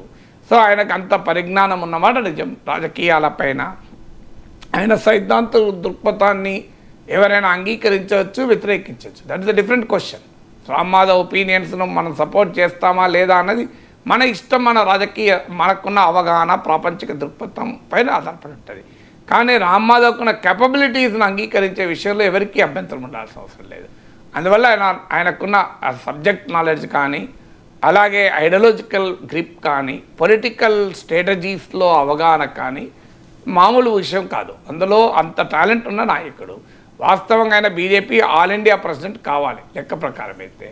సో ఆయన మోడీ, అమిత్ షా నాయకత్వానికి రామ్ మాధవ్కు మధ్య గ్యాప్ రావడం వల్ల ఆయన పార్టీ అధ్యక్షుడు కాలేకపోయాడు. ఒక దశలో పార్టీలో ఇమడలేక ఆర్ఎస్ఎస్ ప్రచారంగా కూడా వెళ్ళిపోయాడు. సో అలా చాలామంది, నితిన్ గడ్కరీ ఎఫిషియన్సీని ఎవరు కాదంటారు? కేంద్ర మంత్రిగా ప్రతిపక్షాలు కూడా అప్రిషియేట్ చేసిన నాయకుడు నితిన్ గడ్కరీ. మీరు హైవేలు చూస్తే అర్థమవుతుంది, పోర్టులు చూస్తే అర్థమవుతుంది, పెరుగుతున్న ఎయిర్పోర్ట్ల సంఖ్యను చూస్తే నితిన్ గడ్కరీ క్యాపబిలిటీ అర్థమవుతుంది కదా. One of the very successful minister. కానీ నితిన్ గడ్కరీ, మోడీ, అమిత్ షాల మధ్య గ్యాప్ ఉంది కనుక ఆయన ఒక దశలో పార్లమెంటరీ బోర్డు నుంచి తొలగించారు. అసలు మళ్ళీ కేంద్ర మంత్రి కూడా అవుతాడో లేడా అని డౌట్ వచ్చింది. ఆయనను ఓడించడానికి సొంత పార్టీలో ఉన్న టాప్ లీడర్లే ప్రయత్నం చేస్తున్నారని కూడా వార్తలు వచ్చాయి. సో అద్వానీ, మురళీ మనోహర్ జోషి లాంటి వాళ్ళు అయితే పక్క అద్వానీ రాష్ట్రపతి కూడా కాలేకపోయాడు కదా. ఎల్కే అద్వానీ లేకుండా ఇవాళ బీజేపీ ఈ స్థాయిలో ఉందని కూడా ఊహించలేము. సో ఆ వాజ్పేయి తర్వాత అంతటి నాయకుడు, ఒక విశాలమైన రాజకీయ అనుభవం. ఎల్కే అద్వానీని కనుక 2014లో మోడీ ప్రైమ్ మినిస్టర్ అయ్యాక రాష్ట్రపతిగా ప్రతిపాదిస్తే నా నమ్మకం ఏ ఒక్క ప్రతిపక్ష పార్టీ కూడా వ్యతిరేకించేది కాదు, యునానిమస్గా గెలిచేవారు. ఎందుకంటే అద్వానీ పట్ల నా గౌరవం. మళ్ళీ అద్వానీని రాజకీయంగా, ఐడియాలజికల్గా సపోర్ట్ చేయకపోవచ్చు. రాజకీయాల్లో మనకు నిన్న బరాక్ ఒబామా చాలా అద్భుతంగా మాట్లాడాడు. నిన్న ఒబామా మాట్లాడింది అమెరికాకే కాదు, ఇండియా కూడా వర్తిస్తుంది. భిన్నాభిప్రాయాలు ఉండవచ్చు, కానీ భిన్నాభిప్రాయాలు ఉన్నవారు కలిసి ఉండడం కూడా తెలుసుకోవాలి అన్నాడు. సో అందువల్ల రాజకీయాల్లో భిన్నాభిప్రాయాలు ఉంటాయి, but still people have to respect each other. ఇప్పుడు నేను రామ్ మాధవ్ ఇంటర్వ్యూ చేస్తే ట్విట్టర్లో ఒక అతను బీజేపీ గట్టి సపోర్టర్ నా పైన చాలా అరాచకంగా కామెంట్ చేస్తే నేను రియాక్ట్ కాలే, నేను పట్టించుకోలే, నేను ఇలాంటి కామెంట్లకు నా సమయం వృధా చేయను. కానీ రామ్ మాధవ్ రియాక్ట్ అయ్యాడు. If you are a true swayamsevak you cannot say like this అన్నాడు. So is a knowledgeable journalist, we respect him though we may not agree with him అని. సో రామ్ మాధవ్లో ఉన్న హుందాతనానికి అది నిదర్శనం కదా.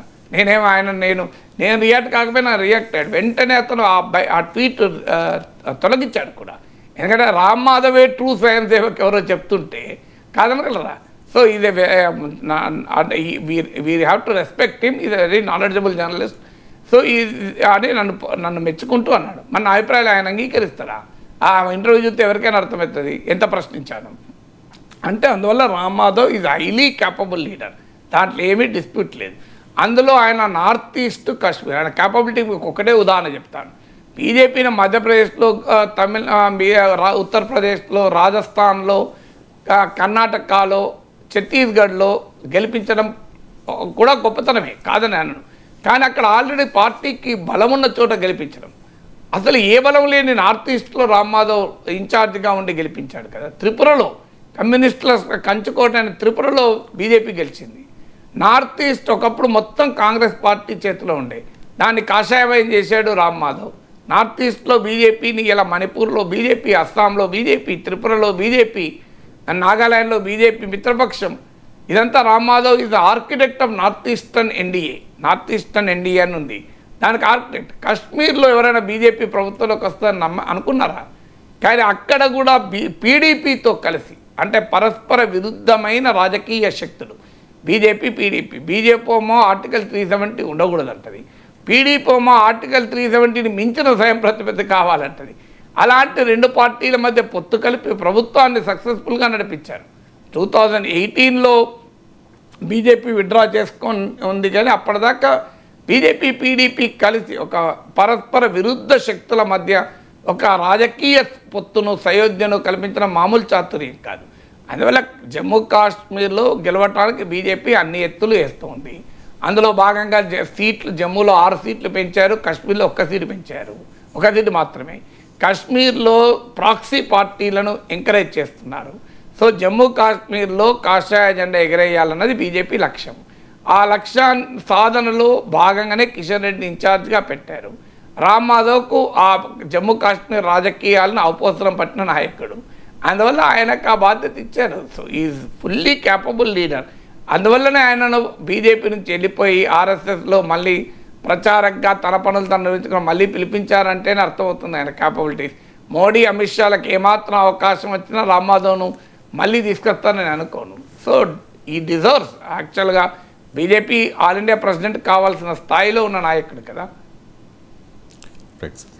ఇక ప్రపంచమంతా ఈ కామర్స్ వైపు చూస్తుంటే కేంద్ర వాణిజ్య పరిశ్రమల శాఖ మంత్రి పీయూష్ గోయల్ చాలా సంచలన కామెంట్స్ చేశారు సార్. ఆన్లైన్ షాపింగ్తో సోమరులు అవుతాం అండ్ ప్రపంచ దిగ్గజ ఈ కామర్స్ సంస్థ అమెజాన్ మీద కూడా కొన్ని ఆరోపణలు చేశారు.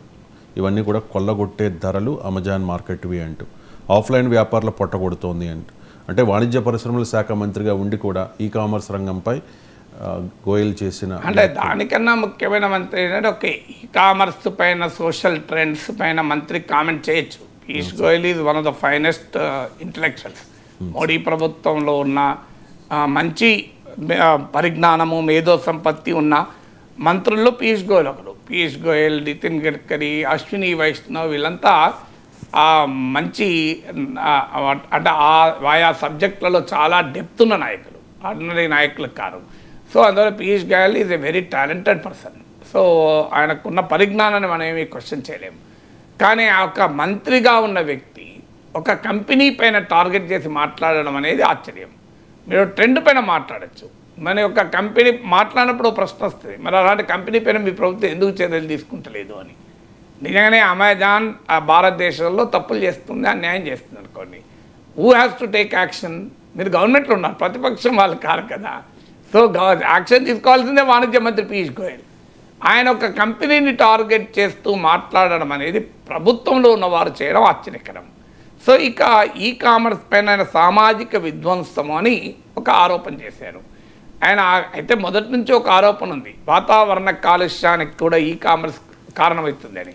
మీరు చూడండి, అమెజాన్ కోడ్ బుక్ చేయండి, మీరు 10 బుక్ చేస్తే వెండర్లు వేరు వాళ్ళు ఉంటారు కనుక 10 ప్యాకెట్లు వస్తాయి.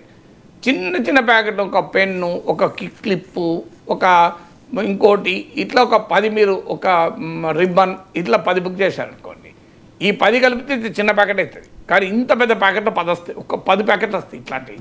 ఇక రోజు బిల్లు కొడుతూనే ఉంటారు మీకు అమెజాన్ లిస్ట్లో. సో మా ఇంట్లో కూడా నేను గమనించాను. అడిగితే నా కూతురు అన్నది, లేదు నాన్న మేము ఇచ్చేది ఒకటే ఆర్డర్, ఈ 10 ముక్కలుగా వస్తాయి, 10 ముక్కలుగా వచ్చేవరకు 10 సార్లు 10 డబ్బాలు వస్తాయి. 10 డబ్బాలు అంటే 10 కార్డ్బోర్డులు, 10 కార్డ్బోర్డులు అంటే దానికి ప్యాకింగ్ మెటీరియల్, అది క్రియేట్ చేసే కార్బన్ ఫుట్ ప్రింట్, దీనిపైన ఒక విమర్శ ఉంది ఈ కామర్స్ పైన. అది ఇప్పుడు పీయూష్ గోయల్ చేసిన విమర్శ ఏంటంటే సోమరులు అవుతున్నారు అని. సో కాలు కదపకుండా ఫుడ్ కావాలి, ఐటమ్స్ కావాలి. ఒకప్పుడు నీకు షాపింగ్ ఇది part of socialisation process. So Piyush Goyal అన్న దాంట్లో ఒక పాయింట్ ఉంది, షాపింగ్ అనేది ఒక సోషలైజేషన్ ప్రాసెస్. అది అంటే ఒక నలుగురు కలిసి ఫ్రెండ్స్ షాప్లకు వెళ్ళి మాట్లాడుకుంటూ 4 షాపులు తిరిగి తమకు అవసరమైనది తెచ్చుకొని అనేది ఒక ప్రక్రియ. అది దాన్ని ఎంజాయ్ చేయగలిగితే చాలా మామూలు ఎంజాయ్మెంట్ కాదు. సో షాపింగ్ని ఎంజాయ్ చేసే వాళ్ళు చాలామంది కూడా ఉన్నారు. నేను పక్కింటి వాడికి నేను షాపింగ్కి వెళ్తున్నా వస్తావా అంటే వెళ్తుంటారు కదా. సో ఆన్లైన్ వచ్చే వరకు ఏంటంటే కాలు కదపకుండా ఇంట్లో కూర్చొని అన్నీ సో తీసుకొచ్చేటువంటి పని. దీనివల్ల సోమరితనం పెరుగుతుంది. కనీసం ఒకప్పుడు ఒక సబ్బు కొనుక్కోవాలి, ఒక కూరగాయలు కొనుక్కోవాలి అంటే 10 అడుగులు వేయక తప్పదు. ఆ వీధి చివరి దుకాణం దాకా నడిచి సోప్ కొనుక్కొచ్చేవాళ్ళు, లేదంటే ఓ కూరగాయలు కొనుక్కొచ్చేవాళ్ళు. ఇప్పుడు కూరగాయలు కావాలా, కొట్టు ఇన్స్టాగ్రామ్, జెప్టో, బ్లింకెట్. సో ఏది లేదు, ఒక సబ్బు కావాలా అమెజాన్. సో నువ్వు దేనికి కదులుతూనే లేవు కదా. మ్యాక్సిమం అయితే నోట్లో పెట్టుకోవడం వరకు అమెజాన్ వాడు చేస్తున్నాడు, ఫ్లిప్కార్ట్ వాడు ఇంత మనమే పెట్టుకుంటున్నాం.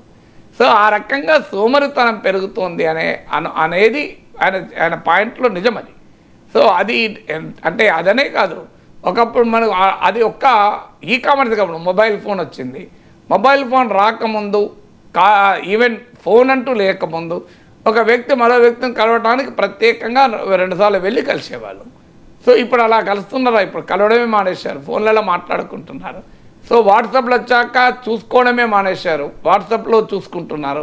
సో మనకు ప్రకాష్ రాజ్ సినిమా ఉంది శతమానం భవతి, అందులో అద్భుతంగా చూపెడతాడు కదా, ఏం నాన్న మేము వాట్సాప్లో ఫోటోలు షేర్ చేస్తున్నాం కదా బిడ్డ, తల్లి ఫోటోలు షేర్ చేయడం కాదు రావాలి అని. సో అంటే మానవ సంబంధాలు కూడా ఇవాళ ఆన్లైన్ సంబంధాలుగా మారిపోయాయి. అది కూడా సమర్థనాన్ని పెంచుతుంది కదా. ఒకప్పుడు ఓ ఫ్రెండ్ని కలవాలంటే ప్రత్యేకంగా వెళ్ళి కలిసేవాళ్ళు. That is one side of the story. The other side of the story ఏంటంటే ఎఫిషియన్సీ పెరిగింది, సమయం మోర్ ప్రొడక్టివ్గా యూటిలైజేషన్ అవుతుంది. నువ్వు ఇలా బ్యాంకు పోకున్నా నీ మొబైల్ ఫోన్తో మనీ ట్రాన్సాక్షన్ చేసుకోవచ్చు. సో నువ్వు ఎవరికైనా గూగుల్ పేతో పే చేయొచ్చు. So there are 2 sides of the coin. అందువల్ల టోటల్గా సోమరితనమే పెంచింది అంటే దాన్ని సోమరితనం కాదు, ఆ సమయాన్ని ఇంకో దానికి ఉపయోగించుకో. సో ఈ సమయం షాప్కి వెళ్ళి కొనుక్కొచ్చే సమయం తగ్గింది కనుక ఆ సమయంలో పుస్తకం చదువు. So how do you use that time and energy matters. So అది ఇక ఆయన రైజ్ చేసిన మరో ముఖ్యమైన అంశం ఏంటంటే చిన్న దుకాణాలు ఈ కామర్స్ వల్ల దెబ్బతింటున్నాయి. సో అది not just for e commerce. ఇవాళ టెలికాం రంగంలో చూడండి మానోపలి 2 కంపెనీలు, ఎయిర్పోర్ట్ రంగంలో చూడండి 3 కంపెనీలు. అంటే మానోపలి, డియోపొలి, ట్రయోపొలి అంటారు. అంటే మొత్తం మార్కెట్లో ఒక్క కంపెనీ. ఇవాళ ఎయిర్పోర్ట్ల రంగం చూడండి, ఒక 10 ఏళ్ల క్రితం మోడీ రాకముందు అదానికి ఒక్క ఎయిర్పోర్ట్ లేదు. ఇవాళ దేశంలో మోర్ దెన్ 25% ప్రయాణికులు అదాని విమానాశ్రయాలను దిగుతున్నారు. 10 ఏళ్ల క్రితం మోడీ ప్రైమ్ మినిస్టర్ కాకముందు అదానికి పోర్ట్లు ఎన్ని ఉన్నాయి చెప్పండి, ఇప్పుడు ఎన్ని ఉన్నాయి. సో అందువల్ల మార్కెట్లో మానోపలి పెరుగుతుంది. మానోపలి పెరగడం ప్రజలకు నష్టం. ఇప్పుడు అదాని ఎయిర్పోర్ట్లు టేక్ ఓవర్ చేసిన వెంటనే యూజర్ ఛార్జెస్ 3 to 4 times పెంచాడు. సో అందువల్ల ఇవాళ టెలికాం రంగంలో మీరు చూడండి మార్కెట్లో మానోపలి వచ్చింది, చిన్న కంపెనీలు ఎగిరిపోయాయి. మీకు డియోపొలి వచ్చింది, 2 కంపెనీల మధ్య పోటీ, దాంతో విపరీతంగా టారిఫ్లు పెంచుకుంటున్నారు. సో అందువల్ల మార్కెట్లో మానోపలి ఆన్లైనే కాదు, ఈ పెద్ద షాపులు వచ్చాక వీధి చివరి దుకాణాలు మాయం కాలేదా? మేము వాల్మార్ట్ వచ్చినప్పుడు కూడా విదేశీ పెట్టుబడులు రిటైల్ రంగంలో రావాలన్నప్పుడు కూడా ఈ చర్చ వచ్చింది. మీకు పెద్దవాడు వస్తే చిన్నవాడు ఎగిరిపోతాడు ఆటోమేటిక్గా, ఎందుకంటే పెద్దవాడికి ఉన్న డీప్ పాకెట్స్ అలాంటిది కదా. సో ఆటోమేటిక్గా అతను స్కేల్ వల్ల చీప్ అవుతుంది. ఇప్పుడు మీరు ఒక చిన్న హోటలే పెట్టుకోండి, మీరు 100 మంది వచ్చారనుకోండి, ఆ హోటల్లో భోజనానికి 100 రూపాయలు కాస్ట్ అవుతుంది అనుకోండి, 1000 మంది వచ్చారనుకోండి 60 రూపాయలు అవుతుంది. సో స్కేల్ ఉన్నవాడు ఏం చేస్తాడంటే ఈజీగా మార్కెట్లో మిగతా వాళ్ళు లేపేస్తారు. ఇప్పుడు ఆయన పీయూష్ గోయల్ స్టేట్మెంట్లో అది కూడా ఉంది. సో చౌక ధరలకు ఇస్తున్నారు అని. సో కాంపిటీషన్లో ప్రత్యర్థుల్ని లేపేయడానికి ప్రైసింగ్ కూడా ఒక ఆయుధంగా మార్చుకుంటారు. సో ప్రైసింగ్ కూడా ఒక ఆయుధంగా మార్చుకొని మార్కెట్లో పోటీదారులు లేకుండా చేస్తారు. అందువల్ల ఇవన్నీ కూడా ఎకనామిక్ చేంజెస్లో వస్తున్న మార్పు. ఒక ఆన్లైన్ వల్లనే వచ్చింది, ఒక కామర్స్ వల్లనే వచ్చిందని కాదు. ఆఫ్లైన్ పెద్ద పెద్ద షాపింగ్ మాల్స్ వచ్చాయి, డీమార్ట్లు ఇట్లాంటి షాపింగ్ మాల్స్ వచ్చాయి. వచ్చాక మీరు ఎక్కడైనా డీమార్ట్ పెట్టిన చోట చూడండి, మీకు ఆటోమేటిక్గా చిన్న షాపులు దెబ్బతింటాయి. పెద్ద షాపింగ్ మాల్ వచ్చిన చోట చూడండి, చిన్న చిన్న షాపులు దెబ్బతింటాయి. మీరు ఎక్కడన్నా రిలయన్స్ ఫ్రెష్ వచ్చిన చోట చూడండి, చిన్న చిన్న వాళ్ళు దెబ్బతింటారు ఆ పక్కన. సో పెద్ద పెద్ద షాపింగ్ మాల్స్ ఎక్కడొచ్చినా చిన్న చిన్న దుకాణాలు దెబ్బతింటాయి. ఇది పర్టికులర్గా అమెజాన్ అని, పర్టికులర్గా డీమార్ట్ అని, పర్టికులర్గా ఫ్లిప్కార్ట్ అని చెప్పలేము. ఎకనామిక్ ప్రాసెస్లో పెద్దవాళ్ళు వస్తే చిన్నవాళ్ళు వెళ్ళిపోతారు. మీరు ఆటోలు వచ్చాయి, రిక్షా వాళ్ళు కనబడ్డారా? ఒకప్పుడు సీనారాయణ రెడ్డి పాటలో రిమిజిమి హైదరాబాద్ రిక్షావాలా జిందాబాద్, 3 చక్రములు గిరగిర తిరిగితే మోటార్ కారే బలాదూర్ అన్నారు. బలాదూర్ మోటార్ కార్ అయినా రిక్షా అయిందా? రిక్షాలు అయిపోయినాక ఆటోలు వచ్చాయి, తర్వాత ఉబర్లు వచ్చాయి. ఉబర్లు వచ్చే వరకు ఆటోలో వెళ్ళగలిగేవాడు అదే ఖర్చు డబ్బుతో, కొన్ని సందర్భాల్లో తక్కువ ఖర్చుతో కారు ఎక్కుతున్నారు. సో నలుగురు ఆర్డినరీ కూలీ పని చేసుకునే వాళ్ళు కూడా ఉబర్ బుక్ చేసుకొని మనిషి 30 రూపాయలు పెడితే ఇంటికి వెళ్ళిపోతున్నారు. సో అందువల్ల ఇవాళ దాన్ని కాదనగలమా? ఉబర్లు వచ్చే ఆటోలు దెబ్బతింటున్నాయి. సో ఇప్పుడు ఇలా టెక్నాలజీ రంగంలో వస్తున్న మార్పులు, ఎకానమీలో వస్తున్న మార్పులు చాలా changes. It's a very serious subject. అలా మనం జనరల్ సూత్రీకరణకు రాలేం. కామర్స్ సామాజిక విధ్వంసానికి దారి తీస్తుంది అని జనరల్ కంక్లూజన్ రాలేం. అందువల్ల ఒకటి రావడం మరొక దాని విధ్వంసానికి కారణం అవుతున్నమాట నిజం. దాన్ని ఎలా బ్యాలెన్స్ చేసుకోవాలనేది ఆలోచించాలి. రైట్ సార్, మనం చూస్తూ ఉన్నాం చాలా చిన్న చిన్న ఊళ్ళలో కూడా పెద్ద పెద్ద మాల్స్ వస్తూ ఉన్నాయి. చిన్న చిన్న ఆర్డర్స్ కోసం కూడా కామర్స్ విధానాన్ని వాడుకుంటూ ఉన్నారు ప్రజలంతా కూడా. సో ఈ నేపథ్యంలో ఒక కొత్త కాన్సెప్ట్ సార్, మన ఊరు మన దుకాణం అని చెప్పి కొంతమంది చదువుకున్న వాళ్ళు కూడా తీసుకొస్తూ ఉన్నారు. ఈ విధానం ఎంతవరకు సక్సెస్ అవ్వాలి? అంటే చదువుకున్న వాళ్ళకి ఏంటంటే కొంతమంది గ్రామాల్లో చిన్న చిన్న పట్టణాల్లో ఉండే వ్యాపారులు మొదలు పెట్టారు. ఎందుకంటే వాళ్ళ లైవ్లీహుడ్ దెబ్బతింటుంది, వాళ్ళ జీవనోపాధి ఈ పెద్ద పెద్ద వచ్చేవారు దెబ్బతింటుంది. కానీ సమస్య ఏంటి? నేను ఇంతకుముందు ఇక్కడ ఇవాళ వీళ్ళు మేల్కొన్నారు. మేము రిటైల్ వ్యాపారంలో విదేశీ పెట్టుబడులను చర్చ వచ్చినప్పుడు కూడా చెప్పాను, విత్ స్టాటిస్టిక్తో ఎవరేజ్ మన దేశంలో రిటైల్ ట్రేడ్ అనేది, చిన్న వ్యాపారం అనేది బహుశా వ్యవసాయం తర్వాత హయ్యెస్ట్ ఎంప్లాయ్మెంట్ లైవ్లీహుడ్ సృష్టిస్తున్నాయి. మీరు ఈవెన్ ఇప్పుడు periodic labour survey, national sample survey, employment and unemployment సర్వేలు చూడండి. ప్రభుత్వం సెల్ఫ్ ఎంప్లాయిడ్ అన్న కేటగిరీలో ఎక్కువ ఉపాధి దొరుకుతుంది. వీళ్ళంతా సెల్ఫ్ ఎంప్లాయిడ్ అంటే స్వయం ఉపాధి, చిన్న చిన్న వ్యాపారాలు చేసుకునేవాళ్ళు. ఓ పూలు అమ్ముకోవడం, రోడ్డు పక్కన టీ అమ్ముకోవడం. మనం చూస్తుంటాం చూడు, స్కూటీ మీద టిఫిన్ పట్టుకొచ్చి పొద్దున ఇడ్లీ దోశ ఇంట్లో చేసుకొని ఆ స్కూటీ మీద పట్టుకొచ్చి అమ్ముతుంటారు. సో ఇలా అనేక మంది వ్యాపారాలు ఎందుకు చేస్తున్నారు? ఇప్పుడు సాఫ్ట్వేర్ కంపెనీల ముందట చూడండి మీరు, దోశ బండి ఉంటుంది. ఎందుకు ఉంటుంది? సాఫ్ట్వేర్ ఉద్యోగంతో దోశ బండి పెట్టాడు. సాఫ్ట్వేర్ ఉద్యోగం వస్తే అయితే జోక్గా అంటుంటాం మన, సాఫ్ట్వేర్ ఉద్యోగం చేసేవాడు కానీ ఈ దోశ బండి వాళ్ళకి ఎక్కువ ఆదాయం ఉంది అని. ఉండవచ్చు కూడా ఒక్కోసారి, కాదని నేను అనట్లేను. కానీ ఇవన్నీ ఎందుకు వస్తున్నాయి? ఫార్మల్ ఎంప్లాయ్మెంట్ ఇండియాలో తక్కువ. ఫార్మల్ ఎంప్లాయ్మెంట్ కలగకపోవడం వల్ల వారికి ఇంకో మార్గం లేక వాళ్ళు ఏదో ఒక వ్యాపారం చేసుకొని బతుకుతున్నారు. సో ఈ వ్యాపారంలోకి పెద్దవాడు ఎప్పుడైతే ఎంటర్ అవుతాడో వాడికి ఉన్న డీప్ పాకెట్స్ వల్ల వాళ్ళకున్న స్కేల్ ఆఫ్ ఎకానమీ అంటారు. స్కేల్ ఆఫ్ ఎకానమీ ఏంటంటే వాళ్ళు ఎక్కువ, ఇప్పుడు ఒక వీధి చివరన ఒక చీరల దుకాణం ఉంది, బట్టల దుకాణం ఉంది. ఆయన నెలలో ఒక 50 చీరలు అమ్మగలుగుతాడు. 50 చీరలు అమ్మేవాడికి ప్రైస్ 50 చీరలు కావాలన్నా ఆయన ఎక్కడికన్నా ఉప్పాడకో వెంకటగిరికో పోచంపల్లికో ఎక్కడికో పోయి గద్వాలకో పోయి తేవాలి ఆ 50 చీరలు, లేదంటే మహారాష్ట్రకో తమిళనాడుకో పోయి తేవాలి. అందువల్ల 50 చీరలు తెచ్చడానికి అయ్యే ఖర్చు ఒకటే. కానీ 50,000 చీరలు అమ్మేవాడు ఉంటాడు. 50,000 చీరలు అమ్మేవారికి ఆటోమేటిక్గా చీర కాస్ట్ సగానికి సగం పడిపోతుంది. సో ఎప్పుడైతే ఈ పెద్ద పెద్ద షాపింగ్ మాల్స్ వచ్చి మీకు 50,000 చీరలు అమ్మేవాడు వచ్చినాక 50 చీరలు అమ్మే దుకాణం వాడు మిగులుతాడా? సో ఎటువంటి మిగిలాడు. టెక్నాలజీ ఈ కామర్సే కాదు, పెద్దవాడు వచ్చిన తర్వాత బెటర్, ఫాస్టర్, చీపర్, ఇది మార్కెట్లో ఉన్న సూత్రం. ఎవరైనా బెటర్, ఫాస్టర్, చీపర్. ఒకప్పుడు ఈ కామర్స్ వచ్చింది, ఈ కామర్స్తో ఆగిందా? క్యూ కామర్స్ వచ్చింది, క్విక్ కామర్స్. 10 minutesలో రావాలి. ఏం కొమ్మలు ముడుతుంది, 10 నిమిషాలు ఎక్కువ అవుతుంది కానీ ఆగడు మనిషి, 5 minutesలో రావాలి. ఇప్పుడు క్విక్ కామర్స్ వచ్చింది.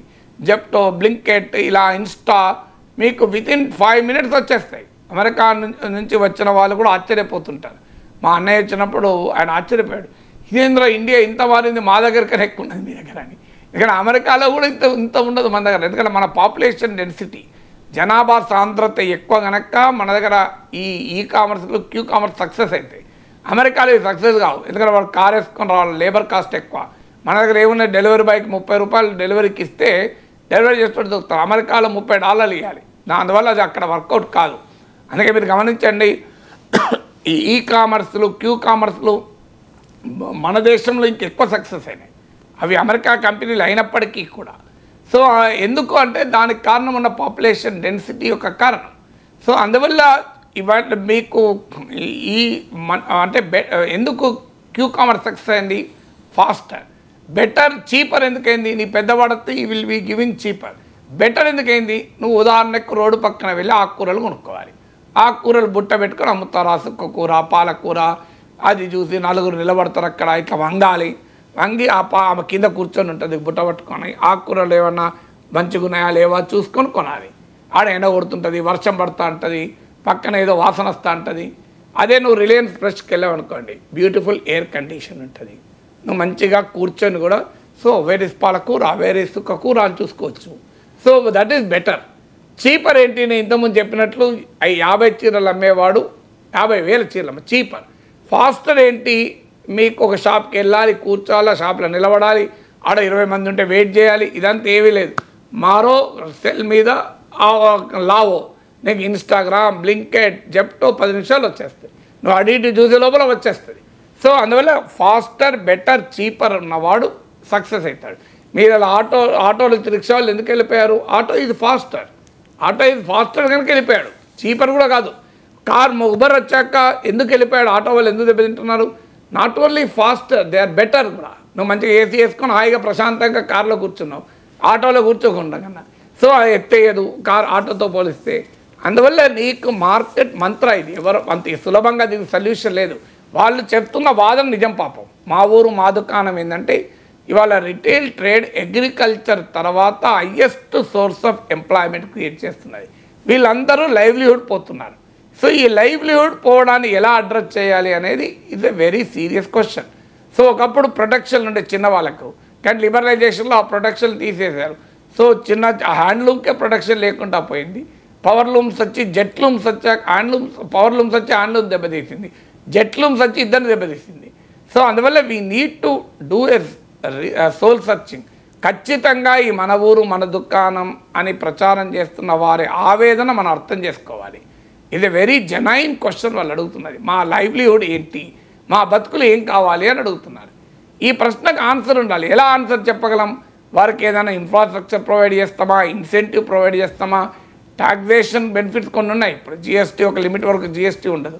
So how do we address this? నీకు టోటల్గా పెద్దవాళ్ళని ఎలో చేయొద్దు, సూపర్ మార్కెట్ చైన్లే ఉండకూడదు, షాపింగ్ మాల్లే ఉండకూడదని మన ఇండియన్ ఎకానమీ వెనక్కిపోతుందా? That is an extremely difficult. కానీ ఖచ్చితంగా ఈ చిన్న దుకాణాలు, చిన్న వ్యాపారాలు, చిరు వ్యాపారాలను కాపాడాలి. అదొక పెద్ద సోర్స్ ఆఫ్ లైవ్లీహుడ్. కానీ కాపాడాలి అంటే ప్రభుత్వాలు కాదు, కన్జ్యూమర్ అట్రాక్ట్ అయితే తప్ప కాపాడలేవు. నువ్వు కన్జ్యూమర్ ఫోర్స్ చేయలేవు కదా. లేదు నీకు 5 నిమిషాల్లో జెప్టోలో రావద్దు, నువ్వు ఖచ్చితంగా గంటసేపు పోయి తీసుకొచ్చుకో అని చెప్పలేవు. నువ్వు కాస్ట్లీ అయినా అక్కడే కొనని ఎవరు చేయలేరు. అందువల్ల ఇలా చిన్న దుకాణాలు, చిన్న వ్యాపారాలను కూడా ఈ భయంకరమైన పోటీ ప్రపంచంలో నిలబడేలా ఎలా చేయాలనేది ప్రభుత్వాలు ఆలోచించాలి. అనకాపల్లి జిల్లా రాంబెల్లి మండలం అచ్యుతాపురం ఫార్మాసేజ్లోని అది ఎసెన్షియా కంపెనీ, ఆ ఎసెన్షియా ఫార్మా కంపెనీలో ఘోర ప్రమాదం జరిగింది. రియాక్టర్ పేలిన ఘటనలో ఇప్పటివరకు 17 మంది మృతి చెందినట్టుగా సమాచారం, మరో 50 మందికి పైగా గాయపడ్డారు.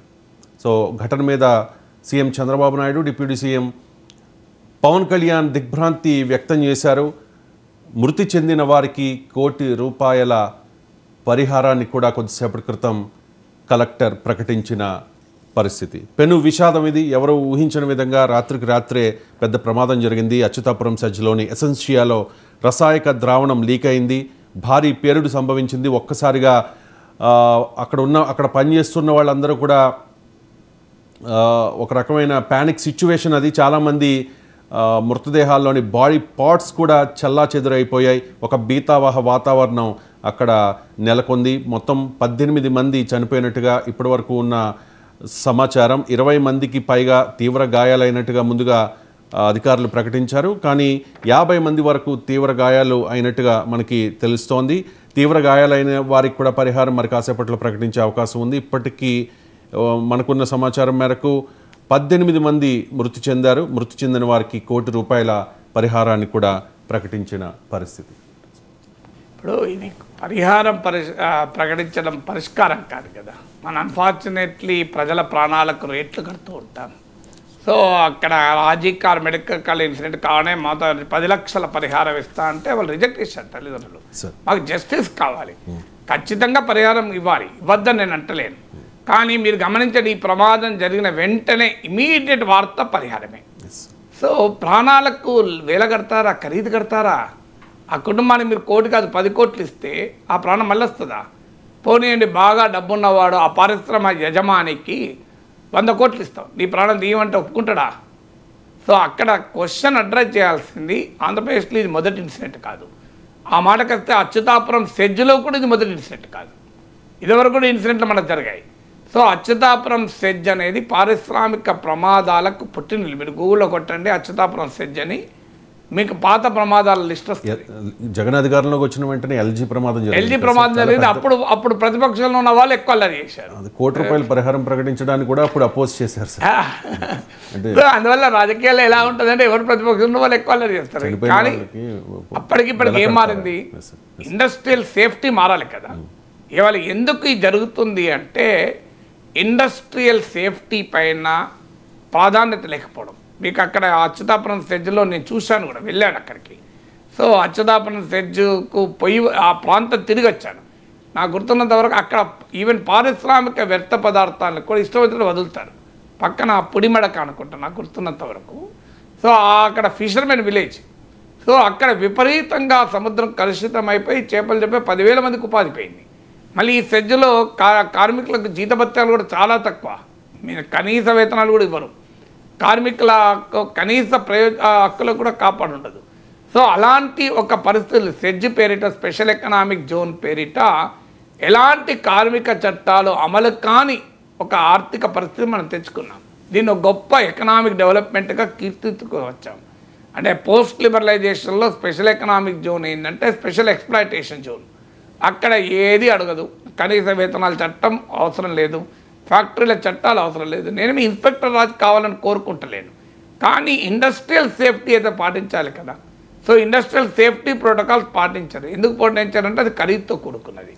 సో ప్రాఫిట్ మ్యాక్సిమైజేషన్లో భాగంగా కరెక్ట్గా ఈ కంపెనీలో ఏం జరిగిందో నేను ఇవాళ పత్రికల్లో చూశాను వార్త. కానీ ఈ పర్టిక్యులర్ కంపెనీలో ఏం జరిగిందో సమాచారం తీసుకోవాలి. నేను ఈ పర్టిక్యులర్ కంపెనీ గురించి మాట్లాడుతున్నాను. జనరల్గా ఇండస్ట్రియల్ డిజాస్టర్స్కి ఒక ముఖ్యమైన కారణం ఏంటి అంటే ఇండస్ట్రియల్ సేఫ్టీ ప్రోటోకాల్స్ను సరిగా పాటించకపోవడం, షార్ట్ కట్స్లో పనులు చేసుకోవడం, ఇండస్ట్రియల్ సేఫ్టీ మీద ఖర్చు పెట్టడం ఇష్టం ఉండదు కనుక ఆ పని చేస్తారు. ప్రాఫిట్ మ్యాక్సిమైజేషన్లో భాగంగా కాంప్రమైజ్ అవుతారు, క్వాలిటీలో కాంప్రమైజ్ అవుతారు, టెక్నాలజీలో కాంప్రమైజ్ అవుతారు, మెటీరియల్స్లో కాంప్రమైజ్ అవుతారు. ఆ కాంప్రమైజెస్ ఈ రకమైన దుస్థితికి వస్తుంది. తర్వాత ఈ సూపర్విజరీ సిస్టమ్ లేదు. పోస్ట్ లిబరలైజేషన్లో ఏంటంటే మనం పరిశ్రమలను ఇబ్బంది పెట్టకూడదు, పారిశ్రామికవేత్తలను గౌరవించాలి అని, ఎక్కడ ఇన్స్పెక్టర్ రాజు లైసెన్స్ రాజు ఉండకూడదు అని మనం ఫ్రీగా వదిలేసాం. సెల్ఫ్ సర్టిఫికేషన్ ఇస్తే సరిపోతాను వదిలేసాం కొన్నిటికైతే. అంటే వాళ్ళు సర్టిఫై చేసుకుంటారు నా దగ్గర సేఫ్టీ స్టాండర్డ్ పర్ఫెక్ట్గా పాటిస్తున్నాము అని. దానికి కనీసమైన పర్యవేక్షణ ఉండదు, ఎవరు పట్టించుకునేవాడు ఉండడు. ఇలాంటి ఇన్సిడెంట్ జరిగాక రియాక్ట్ అవుతాం. జర్నలిజం కూడా ఏంటంటే ఈవెంట్కి రియాక్ట్ అవుతారు, ప్రాసెస్కి రియాక్ట్ కాదు. ప్రాసెస్చువల్ జర్నలిజం అంటారు. ఖచ్చితంగా ఇప్పుడు ఇక చూడండి మీరు లైన్గా ఒక 3-4 ప్రమాదాలు వస్తాయి ఇక వార్తలు. ఇంకో పలానా కంపెనీలో ప్రమాదం జరిగింది, పలానా కంపెనీలో కొన్ని రోజులకి ఇవే వార్తలు వస్తాయి. ఇప్పుడు ఆర్జీ కార్ ఇన్సిడెంట్ అయినా ఒక రోజు వార్త వస్తాను చూడండి. సహజంగా ఇవి రొటీన్గా అక్కడక్కడ చిన్న చిన్న ప్రమాదాలు జరుగుతాయి. ఈ పెద్ద ప్రమాదం జరిగిన తర్వాత అవన్నీ వార్తలు కాబట్టి కానీ ఏదైనా ఒక పత్రికలో, మీడియాలో, టీవీలో, ఒక ఇండస్ట్రీలోకి వెళ్ళి సేఫ్టీ స్టాండర్డ్స్ పాటించారా లేదని ఎన్ని వార్తలు వచ్చాయి? ఎలా చేయాలి కదా, ఎలా చేయరు కనుక ఎలా చేయాలి, ఎందుకు ఎలా చేయకూడదు? సేఫ్టీ గురించి కదా ఇది. మీకు ట్రాన్స్పరెంట్గా ఉండాలి కదా సేఫ్టీ ప్రోటోకాల్స్.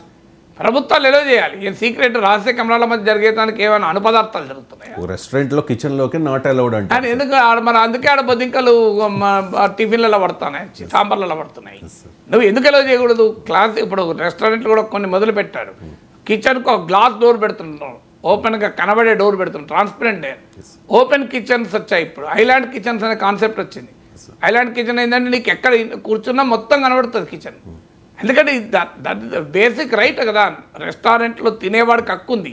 నేను తినే ఫుడ్ ఎలా తయారవుతుందో చూసే హక్కు నాకు ఉంది కదా. సో అందువల్ల ఎలా చేయకూడదు అనేది ఎక్కడ రాజ్యాంగం చెప్పిందా? నీకేంది ఇండస్ట్రీలో సీక్రెట్స్ కావాలని అడుగుతలేం కదా. నీకు ఆ పని పరిస్థితులు భద్రత కరెక్ట్గా ఉన్నాయా అని శాసనసభలో ఎప్పుడైనా చర్చగా చూసారా? మీరు నాకు ఒక 10 ఏళ్ళ అసెంబ్లీ రికార్డ్ తీయండి.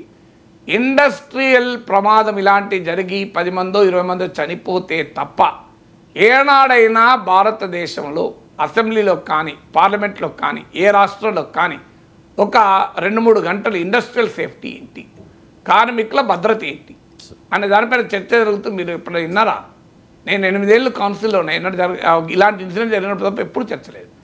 మరి ఎలా భద్రత కాపాడుతాం? ప్రజలు, మీడియా చర్చించదు, చట్టసభలు పట్టించుకోవు. ఇలా ₹1 కోటి పరిహారం ఇచ్చి చేతులు దులుపుకుంటారు. వ్యవస్థలు ఎవరన్నా ఉండండి. సో మళ్ళీ ఇది ఇలా నిజంగా వాళ్ళకు ₹1 కోటి పరిహారం ఇవ్వాల్సిందే, కాదని అంటలేదు. కానీ ఇలాంటి ప్రాణాలు పోకుండా ఏం చేస్తున్నారు చెప్పండి? ఇండస్ట్రియల్ సేఫ్టీ ఆడిట్ ఇవాళ అడావుడు చేస్తారు. ఇక ముఖ్యమంత్రి, ఉప ముఖ్యమంత్రి, ప్రతిపక్ష నేత వీళ్ళు వాళ్ళని అంటారు, వాళ్ళు వీళ్ళని అంటారు. జగన్ టైంలో ఏమైందని వీళ్ళు అంటారు, చంద్రబాబు నాయుడు వచ్చాడు ప్రమాదాలు వచ్చాయని వాళ్ళు అంటారు. ఈ రాజకీయ గందరగోళం తప్ప ఒక్క కార్మికునికి ఒక్క పని జరగదు. ఎందుకు మాకు ఈ పాలిటిక్స్, చెత్త రాజకీయాలు? సీరియస్గా ఒక ఇండస్ట్రియల్ సేఫ్టీ ఆడిట్ చేయండి. ఏ పరిశ్రమలో ప్రాసెస్లో సేఫ్టీ, మెటీరియల్లో సేఫ్టీ, ప్రోటోకాల్లో సేఫ్టీ అంటే ఒక్కటి ఉండదు, చాలా వాటిల్లో సేఫ్టీ ప్రోటోకాల్స్ పాటించాలి.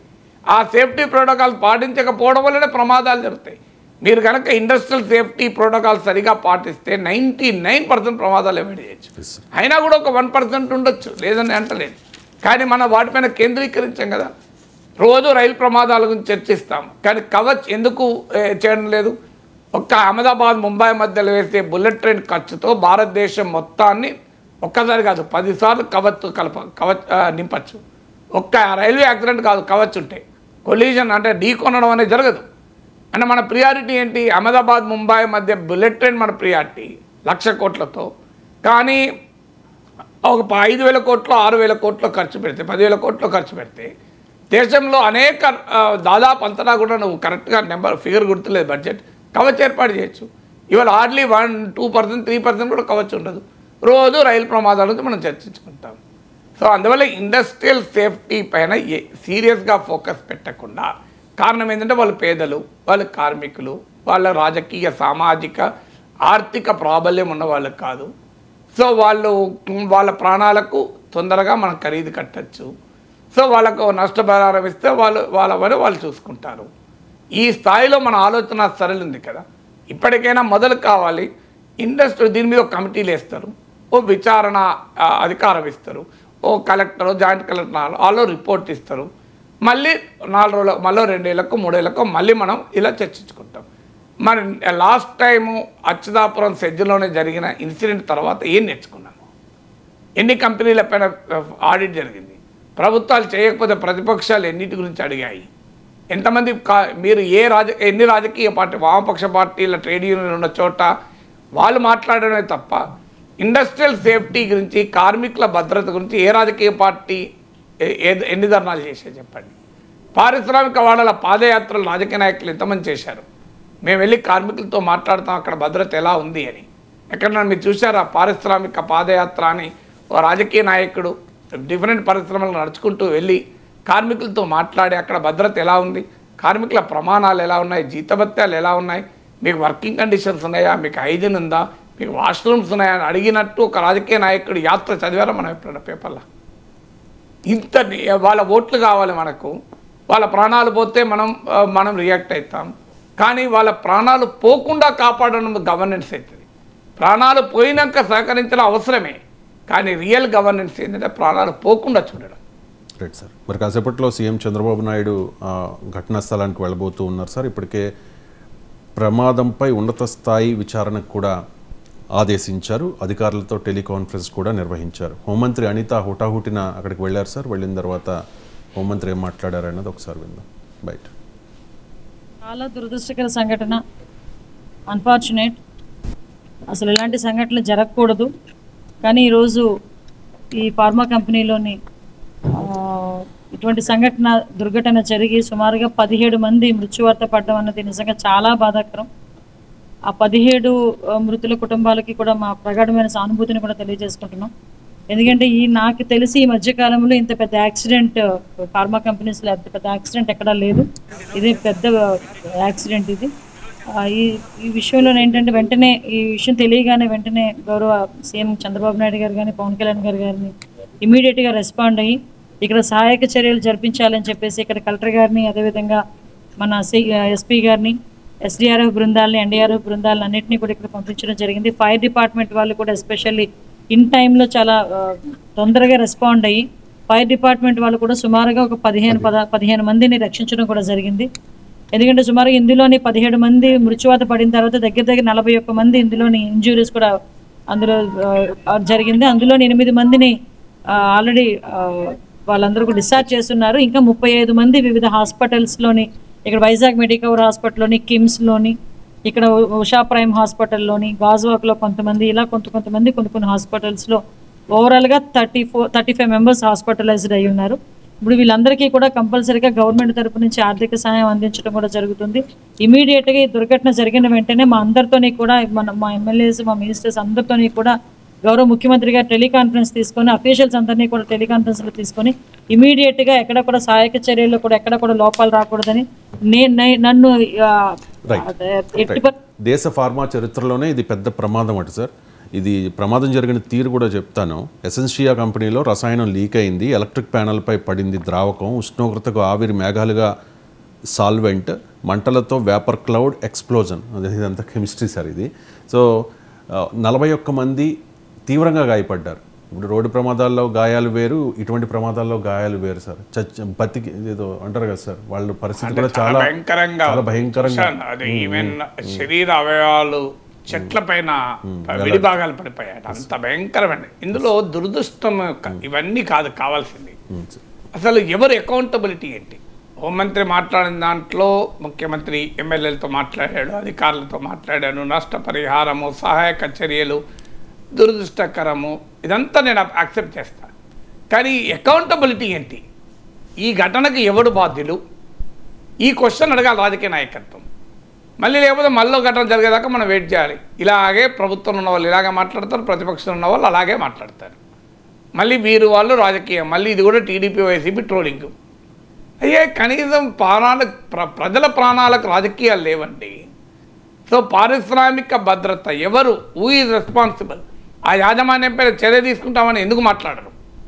మేము విచారణ జరుపుతాం, నిజంగానే యాజమాన్యం పైన విచారణ జరపాలి కదా. ఇప్పుడు ఆర్డర్ లీక్ అయింది అంటే ఎందుకు లీక్ అయింది? ఇప్పుడు కెమికల్ లీక్ అయింది, లీక్ కావడం వల్లనే కదా ఎలక్ట్రిక్ ప్యానల్ మీద పెట్టింది, పడడం వల్లనే కదా అది వేపర్ క్లౌడ్గా మారింది. వేపర్ క్లౌడ్గా మారింది కనుక ఎక్స్ప్లోజన్ అయింది కదా. ఇది కెమికల్ ప్రాసెస్ మనకే సామాన్యుడికి అర్థమవుతుంది కదా. అందువల్ల లీక్ ఎందుకు అయింది? లీక్ మెకానికల్ డిఫెక్టా, అంటే మనిషి దాన్ని నివారించలేని డిఫెక్టా? సో ఈ వివరాలు రావాలి మనకు. డిజాస్టర్ మేనేజ్మెంట్లో సూత్రం ఏంటంటే, మీరు నేషనల్ డిజాస్టర్ మేనేజ్మెంట్ అథారిటీ వారి పోర్టల్ ఉంది, వెళ్ళి చదవండి. డిజాస్టర్లో ఏమంటే వివిధ దశలు ఉంటాయి. మొదటి దశ ప్రివెన్షన్, రెండవ దశ ప్రిపేర్నెస్, మూడవ దశ రెస్పాన్స్, నాలుగవ దశ రీహాబిలిటేషన్ అండ్ రీకన్స్ట్రక్షన్. సో 4 దశలు ఉంటాయి. ఇప్పుడు మనం మాట్లాడుతున్నది రీహాబిలిటేషన్ గురించి, రెస్పాన్స్ గురించి. అది అప్రిషియేట్ చేయొచ్చు. వెంటనే ఫైర్ డిపార్ట్మెంట్ వాళ్ళు వచ్చారు, హోమ్ మినిస్టర్ చెప్పింది చాలా మనం అప్రిషియేట్ చేయొచ్చు. ఎందుకంటే కొంతమంది ప్రాణాలు కాపాడారు కదా, చాలా గొప్పతనమే అది. కానీ మొదటి రెండు సంగతి, ప్రివెన్షన్ సంగతి ఏంటి అనేది నా పాయింట్. యొక్క డిజాస్టర్, ఒక విపత్తు, అది మ్యాన్మేడ్ డిజాస్టర్. నేచురల్ డిజాస్టర్ అంటే మన చేతిలో లేదు, ఇది మ్యాన్మేడ్ డిజాస్టర్ కదా. సో మీరు NDMA వెబ్సైట్కి వెళ్ళి పోర్టల్కి వెళ్ళండి, కెమికల్ డిజాస్టర్స్ అని ఒక మ్యాన్మేడ్ డిజాస్టర్లో ఉంటుంది, మీరు చదవండి. So unfortunately national disaster management, state level disaster management అథారిటీకి చీఫ్ మినిస్టర్ చైర్మన్గా ఉంటాడు, డిస్ట్రిక్ట్ డిజాస్టర్ మేనేజ్మెంట్ అథారిటీకి కలెక్టర్ చైర్మన్గా ఉంటాడు. డిజాస్టర్ ప్రివెన్షన్ అనేది ఒక కీలకమైనది. ఇలాంటివి జరగకూడదు, జరగకుండా ఏం చేశారు, దానికి ఇండస్ట్రియల్ సేఫ్టీ ఆడిట్ ఏంటి. సో ఇండస్ట్రియల్ సేఫ్టీలో తీసుకోవాల్సిన ప్రమాణాలు యాజమాన్యాలు తీసుకోకపోవడం వల్ల జరిగిందా, అవి తీసుకునేలా ఎన్ఫోర్స్ చేయాల్సిన అధికారులు లేకపోవడం వల్ల జరిగిందా, అధికారులు పారిశ్రామిక అధిపతులు కుమ్ముక్కు కావడం వల్ల జరిగిందా, ఇది కదా రావాల్సింది. సో మన రెండు తెలుగు రాష్ట్రాల్లో దేశంలో ఎక్కడైనా ఒక పరిశ్రమలో ప్రమాదం జరిగింది అంటే, దేశంలోనే కాదు ప్రపంచంలో ఎక్కడైనా, అత్యధిక సందర్భాల్లో అకౌంటబిలిటీ లేకపోవడం వల్ల, సేఫ్టీ ప్రోటోకాల్స్ను ఇగ్నోర్ చేయడం వల్లనే జరుగుతుంది. ఎక్కడో ఒక చోట అనివార్యంగా జరుగుతుంది, మెకానికల్ ఎర్రర్ ఉంటుంది, అనివార్యంగా జరుగుతుంది. సో మనకు రోడ్డు ప్రమాదాలు చూడండి, నిద్ర లేక ఒక్క ఏమరపాట్లో ఒక్క కుణుకు డ్రైవరు కళ్ళు మూసే వరకు యాక్సిడెంట్ జరిగింది, మందు దాగి యాక్సిడెంట్ జరిగింది, హై స్పీడ్లో యాక్సిడెంట్ జరిగింది. ఇవే కదా మనం చదివేది రోజు ఎందుకు చదువుతున్నాయి ఇవి. అందువల్ల ఇవన్నీ మ్యాన్మేడ్ డిజాస్టర్స్. ఇది ఖచ్చితంగా మనకు తేలాలి. హూ ఈజ్ అకౌంటబుల్, ఆ యాజమాన్యాన్ని అకౌంటబుల్ చేయాలి. ప్రభుత్వం ₹1 ఇస్తుంది, ప్రజల సొమ్ము, కానీ దానికి వీళ్ళు చావడానికి కారణం ప్రభుత్వం కాదు కదా, మరి ఆ యజమాని కదా, వాళ్ళు అకౌంటబుల్ ఉండాలి కదా, వాళ్ళు ఇవ్వాలి కదా, యాజమాన్యాన్ని అకౌంటబుల్ చేయాలి కదా, ప్రభుత్వం ఇవ్వాలి, ఖచ్చితంగా సహకారం ఇవ్వాలి. కానీ what is the management responsibility, what is the accountability, protocol, audit, safety audit ఎన్ని పరిశ్రమలు జరిపాను, ఒక వైట్ పేపర్ ఇవ్వండి. మీరు సేఫ్టీ ఆడిట్ ఎన్ని ఇప్పుడు మొదలైతే చూడండి, ఈ 2-3 రోజులు తెలంగాణలో, ఆంధ్రప్రదేశ్లో ఇక ప్రతి పరిశ్రమలో ఏదైనా ప్రమాదాలు జరిగే అవకాశం ఉందో అధికారులు పరిశీలిస్తున్నారని ఒక 2-3 రోజులు నడుస్తుంది, 2-3 డేస్ దాకా నడుస్తుంది. ఆ 2-3 డేస్ తర్వాత మళ్ళీ ఎవరు పట్టించుకోరు మళ్ళీ. సో ఇదొక సిస్టమిక్ లాస్ కదా, అంటే governance issue. This is serious issue of governance. పాలనా వ్యవస్థ, పరిశ్రమలు రావాలి, పెట్టుబడులు రావాలి, ఎంప్లాయ్మెంట్ రావాలి, కానీ ప్రాణాలు పోవద్దు కదా.